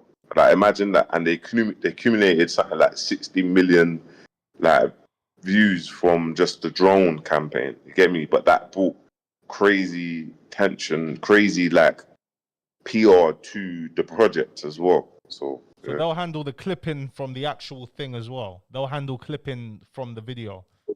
So what they will do is they will warm up they will make an Instagram, they'll make a TikTok, and they'll warm it up. So how they warm it up now is they will potentially like for a day, every day they will just for a week, they'll warm it up like. So they'll probably go on there, follow some pages, fresh account, and they will like the people in the genre, music or clipping. They will go through posts and they will like. This is how they warm up the pages. So they warm it up properly for them to now start using it to start clipping. So once they've warmed up that actual page, that's then pages start getting some just good numbers. Because sometimes people don't understand that you have to actually warm up your Instagram or your TikTok first before you start running these clipping campaigns. Do you know what I mean? So yeah, I'll tell you this, Bouncer. You talk to a F man, tell them about warming up. They know what you're talking about, bro. as soon as you said warm up, I knew what you're talking about, bro. But nah, love for that. Still gonna look into that, bro. Cause yeah. Oh, look into it, man. Look into that. It's proper, man. Because live, bro. Even like, I don't know, all these streamer guys, the guys streaming on Kick and that, like we're doing way more numbers than them on YouTube, but they got more motion because of it's the Clippers, bro. It's literally the Clippers, bro. The Clippers, they're just getting clipped. Literally. You get me? So, but yeah, man, I'm gonna be streaming on YouTube, man. I'm gonna jump on tomorrow. Here's another thing though, Bouncer, as well. Because I've been streaming on YouTube and Twitch here and there for a minute. I don't know whether it makes more sense to just say we're only streaming on Twitch. Yeah, I'm only streaming on YouTube. I said that to Tyrone, you know. I said, bro, like, I'm not a GTA, I'm not a gamer, bro. Like, not that you have to be a gamer, but I think I'm gonna focus on one thing. I show speed focused on one thing. Yeah. And I'm just gonna focus. I'm just gonna stream on YouTube, bro. Yeah. I'm just gonna stream on YouTube. I'm thinking, would it be because the YouTube? Because sorry, Ross. Just to say, add this in before you go, because streaming on YouTube, a lot of people don't like streaming on YouTube. Isn't really the best. Like streaming on Twitch, people are more incentivized to buy subs for you and things like that. So I don't know if financially it makes more sense to be on Twitch. This is the main difference from what I understand. Yeah. Yeah, go on. Sorry, this is the main difference from what I understand, yeah, is that Twitch, you can make more money from your audience on Twitch because you got subscriptions where people give $5 a month. And I think if people, I don't know if it's still going, but it was the case that if you were Amazon Prime subscriber, you could basically subscribe to someone for free. So like people haven't even got to give bread. Like if they're Amazon subscriber, they can subscribe to you and you get money every month from your subscribers on Twitch. But the big problem is you don't have a discovery algorithm on Twitch. So it's really hard for you to get discovered by new people on Twitch. There's not really an algorithm like YouTube where YouTube will push you. Like if you drop a video, it might get pushed to 100,000 people. So on YouTube live stream, from what I understand, you can't make as much money because they haven't got a subscription system, but you get way more reach. So if you're doing a live stream on YouTube, it's getting pushed to thousands of people like it's a video if you're doing the live stream on YouTube. But that's the thing, is like you got to basically grab your audience and bring them over to Twitch where you can make more money over there, but it's not going to get pushed as much. But from what I understand, I think you can do a multi-stream and you can simultaneously stream on Twitch and YouTube at the same time. But obviously they're just there for different reasons. And I've heard some people have made money. Are you doing it now? I've got an IRL toolkit dashboard, so that's what it allows me to stream on both at the same time. But what I was thinking, it's not even the money thing. I think on longevity of a personal brand, I feel that YouTube is the best app in the world. It's the best platform, social media platform in the world. I honestly think that YouTube is the best social media platform for long form. So I think if I think that's the best social media platform, let me focus on that first. And okay, if I get to, God willing, I get to 1 million subscribers, then okay, just now start something else. It will be easier to then make that transition into the Twitch. But I just think right now I'm just on my come up. Let me just focus on YouTube. Everyone knows I'm dropping on YouTube. Let me focus on YouTube. That's facts. Another little trick I've heard from some people that they use is it's like they'll do a multi-stream. They'll stream on YouTube and Twitch at the same time, and then what they might do is they might go for an hour, and then they might say, okay, for the second hour we're just going exclusively on Twitch. Jump over there, we're going to keep going, and that's how a lot of people are building their audience over on Twitch. That's banging with the YouTube algorithm. So it's like you're getting everyone in on the YouTube algorithm, and then basically that's what some people are doing. They're saying, okay, now I'm cutting off the YouTube. If you want to really get lit, we're going to go over on Twitch. But the other thing I heard is that I've heard some people, if you get a little bit of motion on Twitch, sometimes what they can do, even if you're not making too much money, if they like you and they want to push you, I've heard of a few creators getting offered deals where they'll basically say, look, we're going to give you like 5-6 grand a month. Doesn't matter how many people are watching you, but you got to put in so many hours. So they might be like, yo, we're going to give you 5 grand a month to do, 4 hours every day or whatever. And if you hit those targets, you'll still get paid regardless of how many subs you got. So I've not done that, but I've heard there's a few different little patterns with Twitch. So, you know what I mean? There's definitely a lane, but I agree. YouTube is just number one for everything. So like, I'm just YouTube, like YouTube made me, you know what I mean? So it's like, that's really the platform where you can get the most push. Yeah. Nah, for sure. It's Cool. just about thinking, in my mind, I'm just thinking, what's next now? What's the next step now? It's definitely streaming, I can't lie. Yeah, man. It's just draining as fuck, bro. Can't lie. It's tiring. That's the only thing. It's so tiring streaming, man. It's draining. Like, Bartzy, you did that 2-hour stream, bro. I rate it. Like, that was like your first like YouTube stream recently, and bro, I'm sure you saw how draining it is being live for 2 hours. Like, you got to perform for 2 hours, pretty much, bro. Yeah, I do. But we've done one now. What's that? Flipping 3 hours almost. Yeah, and I'm tired, but you know what I mean. I'm tired. The guy's asleep. It's 1:45 in the morning. So and we're not fucking up your pattern, are we? Bro, I'm gonna wake up at my pattern. I'm gonna wake up, Fudger, pray Fudger, and then start from 5, bro. I'm out here, bro. That's it. That's it. Get work. That's it. Love that. I think that's a nice way to say let's wrap this up now. You know, come on, man. Big respect, man. Thank you for your time. Big up everyone in the chat. I appreciate you, Bouncer, man. This is a good live stream, bro. Come on, man. Blessings. We'll talk. Big respect. Love guys. All right, cool. Safe. Peace. Peace. Hey, Ross. Oh, he just left me. I didn't think he was going to leave. Okay. I didn't think TrapLoreRoss was going to leave. I didn't think TrapLoreRoss was going to leave, bro. Oh, my days. I didn't think he was going to leave. He was just dabbing like, you know what I'm saying? But let me get the big camera here.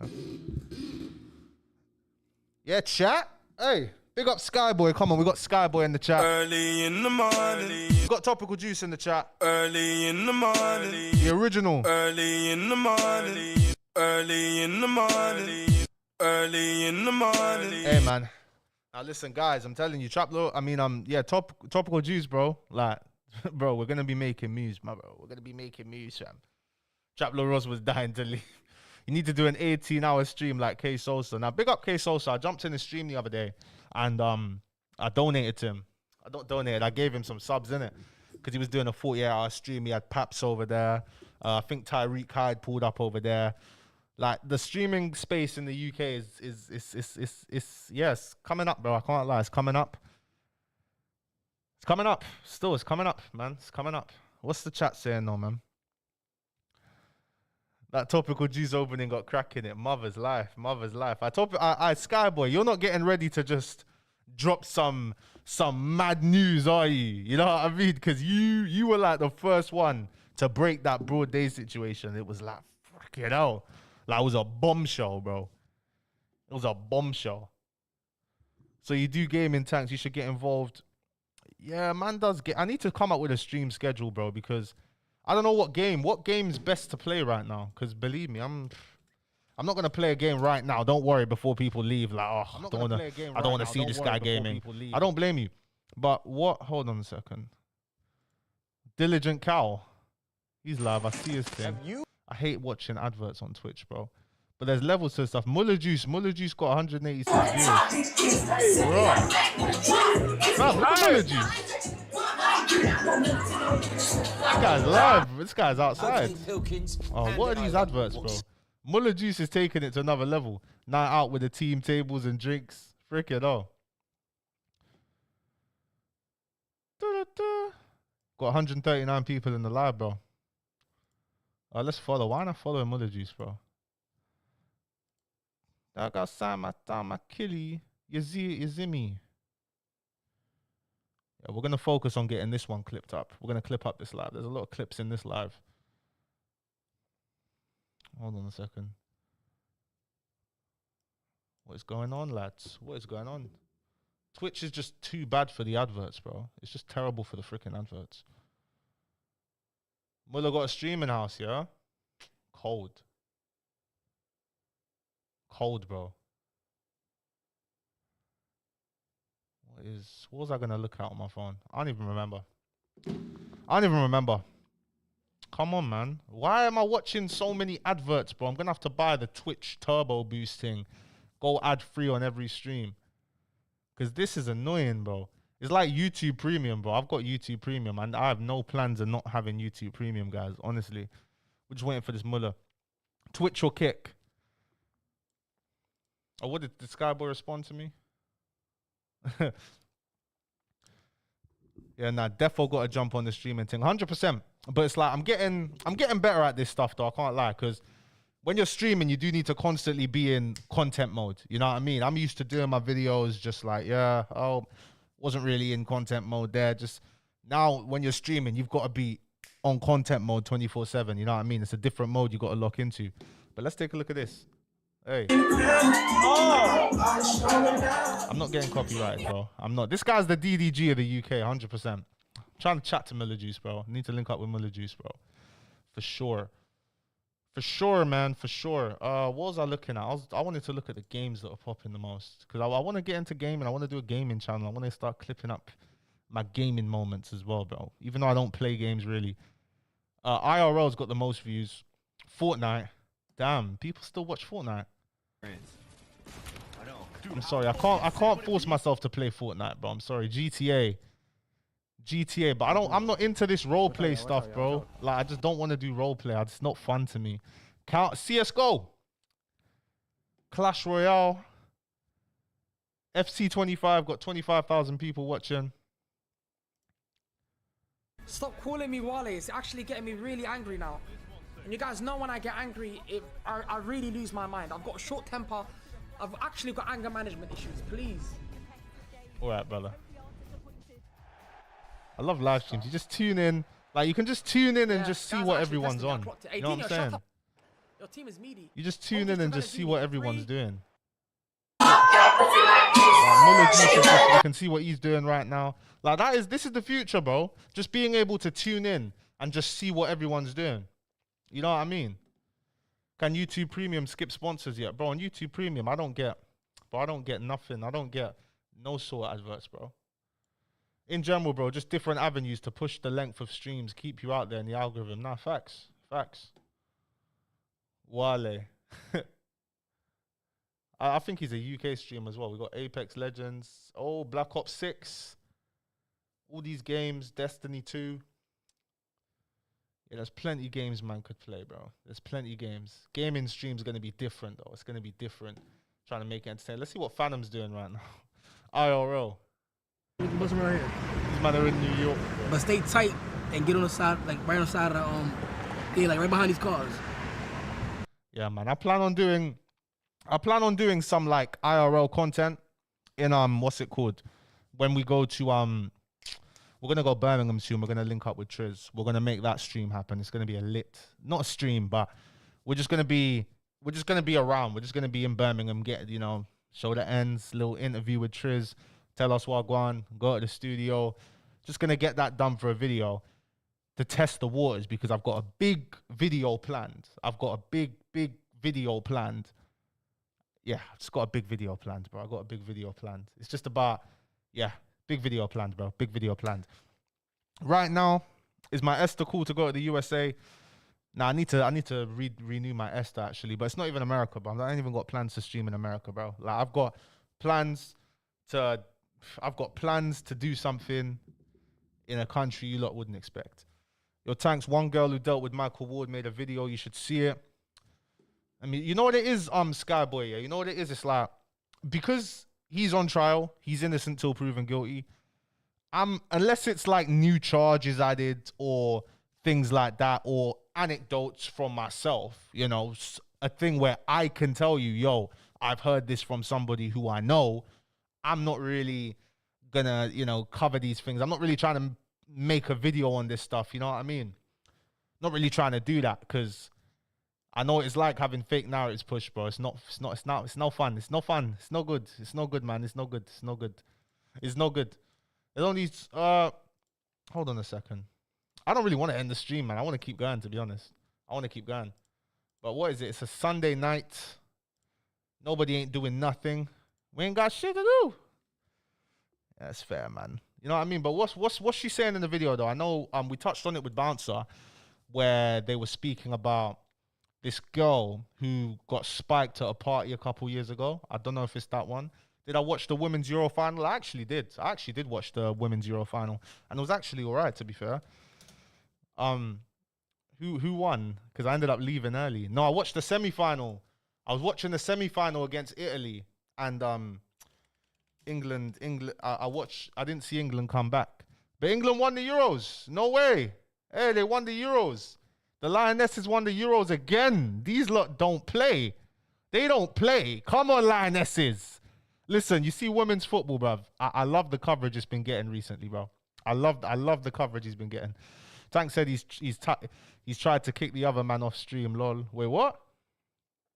Who have I tried to kick off stream? We talking about, man? Let's see. But yeah, it's great we've got the link ups going. It's great we've got we're all connected. I've spoken to most of the UK content scene behind the scenes. I speak to most people anyway. And that's all it's about. It's about the unity, man. But damn, even Festify made a video. Even Festify made a video about this. I'm not gonna make that video, man. I'm not gonna do it. I'm not gonna do it, bro. I'm not gonna do it, man. I can't do it. What's GRM? What's GRM Daily saying, man? We ain't looked at GRM Daily in a while. I know Asco made a new song. What's GRM Daily saying? The Knowledge of Grime tour of East London. Oh, they got Harry Panero on there. They did Thoughts in a Cully with Asco. Yeah, they had a Heady One song on there 10 days ago. Z-Stack song on there 10 days ago. Yeah, man. What do you guys think about GRM right now, man? Wouldn't say GRM's dead. It's definitely not dead because the brand has the respect. Everyone respects Posty. Even when I interacted with Posty at that party and I said that I don't feel like Posty likes me, I still said, nah, like you still got to respect Posty. There was no sort of disrespect with that, It's like afterwards I just said, after watching that interaction back and after being in that interaction, I don't feel like he really fought with me. And why would he? Because man broke down, man went on freaking hate company's house and that, and was looking up all that stuff. I don't expect him to, but it's nothing but respect for Posty anyway. Look at this. They got Ask ZZ Mills show on there. They got all these shows. Nah, man, it's lit. They got Margs on there. Ask Margs.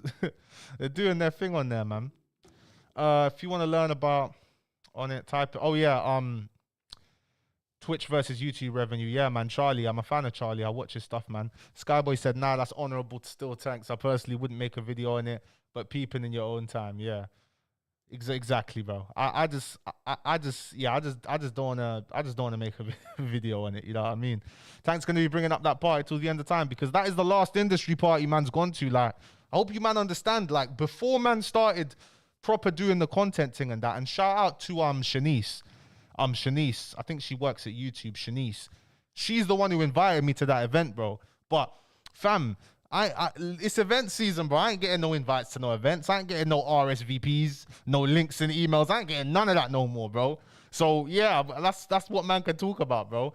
No more. But how much per 100K views on TikTok? I was looking at paying people maybe a 10 sheet every 100K views you get on TikTok. If you're able to get a TikTok with my content that gets 100K views, man will pay you like a 10 sheet, maybe more than that.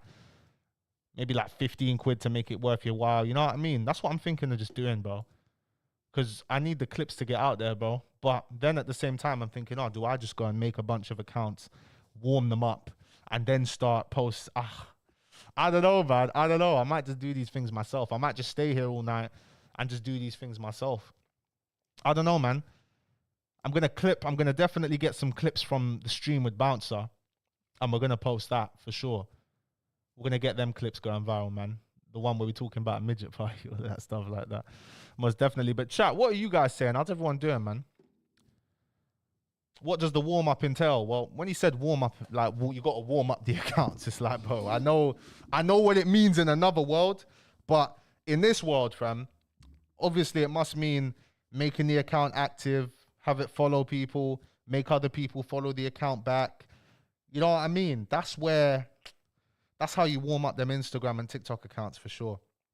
Definitely got to get them warmed up. I've got one that's just not consistent enough. Like, I just need to get on this clipping stuff, but I want someone else to handle the clips for me. Let me even check my DMs, because maybe a few clippers. Thought you was tired, Tankz, so you was just bored. Now I was tired, fam. I am tired now, but I just got a new spike of energy. I'll get on the grind, brother. I want, like, established clippers with bare accounts, bro.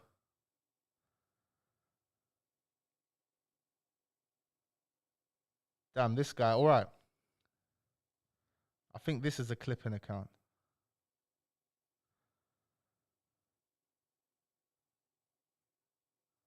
Like, I'm just gonna message a bunch of people back and just get onto the clipping, bro. Today, I think I'm gonna take a day off. Because I'm a bit tired. Today. I have another commitment as well. I had to delay. I'm meant to be there now, to be honest. It's like a 45-minute drive. I was meant to end the live at 9. That's why I went out, because I'm like, yo, man will be there a little bit later. But I don't want to go anymore. And you know when you get that feeling, like, oh, do I want to go to this place anymore? Sometimes you might avoid something bad happening. Not to get dark with you, man, but yeah. Sins versus Chelsea. I don't even know what sort of beef that is, bro. I don't even know what sort. Bro, the biggest IRL streamers are Ed Matthews and HS for the UK. Now, 100%.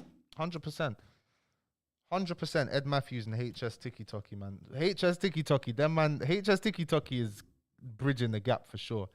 He's bridging the gap for sure. Like, Ed Matthews is entertaining as hell recently, bro. He's been entertaining as hell. Ed Matthews meets Modine in London. Like, bro, we need to tap in.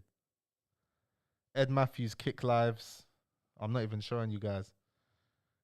These Riz gone wrong. I think I watched this video. This video was freaking hilarious, bro. It was freaking hilarious. But yeah, with streaming, the whole streaming economy, it's like the videos posted after don't even make that much money, because look at this. 2.9K views in 9 hours.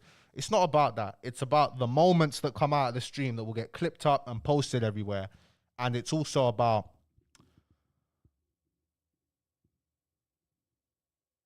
the people subscribing to you, the people paying for subscriptions, you know what I mean?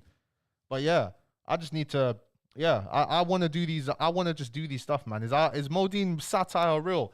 I don't know. I'm trying to tap in. I'm going to tap in with Modine. I'm going to try to tap in with Modine, bro, because I don't think he's a real person.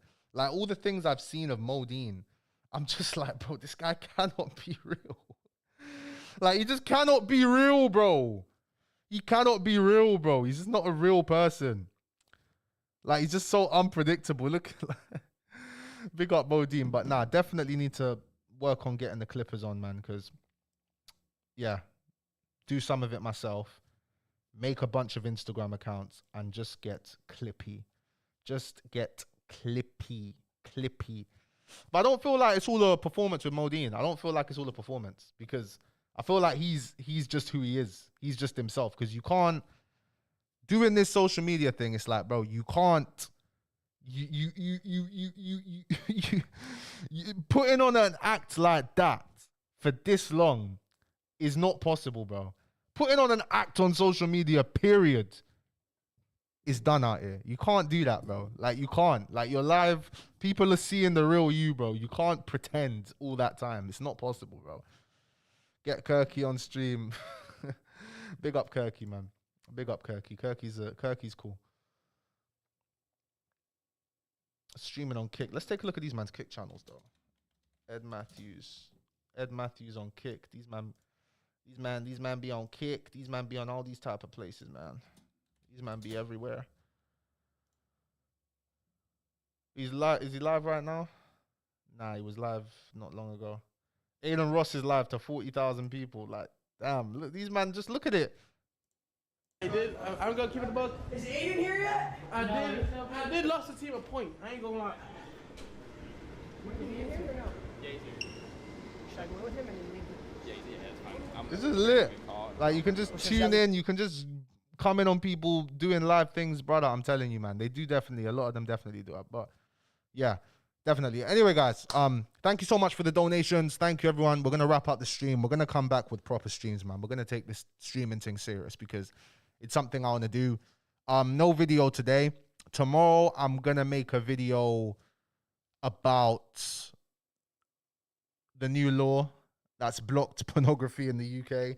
We're going to make a video about that, an in-depth one, because I've been researching exactly what has happened, what government put this law into place, and how it's just a complete invasion of people's privacy. Like, what's going to happen is it's the age verification. That's the problem, because if the government had an age verification system and you did it through the government, it'd be different. You know what I mean? Because it's cool. It's going to the government. The government's going to process that information.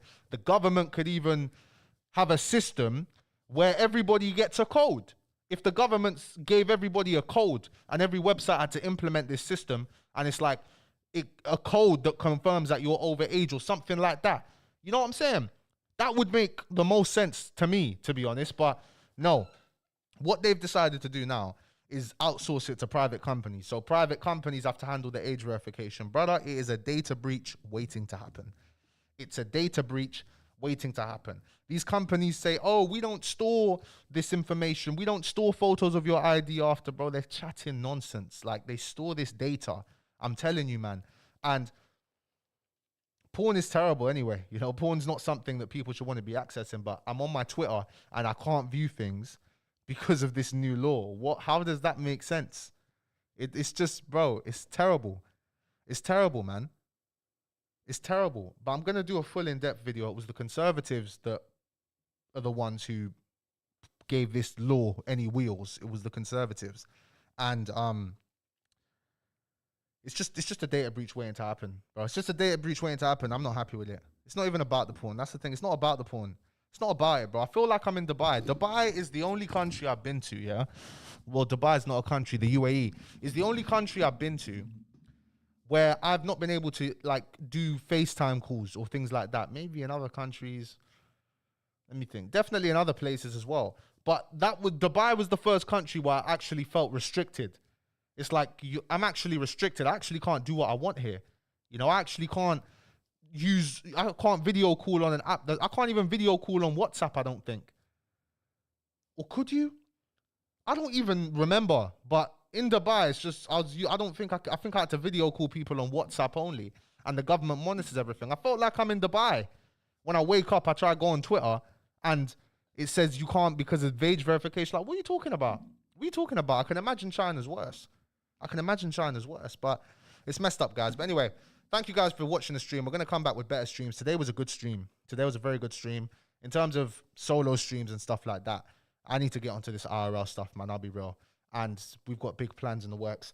I'll see you guys all tomorrow. Peace and love to every single one of you.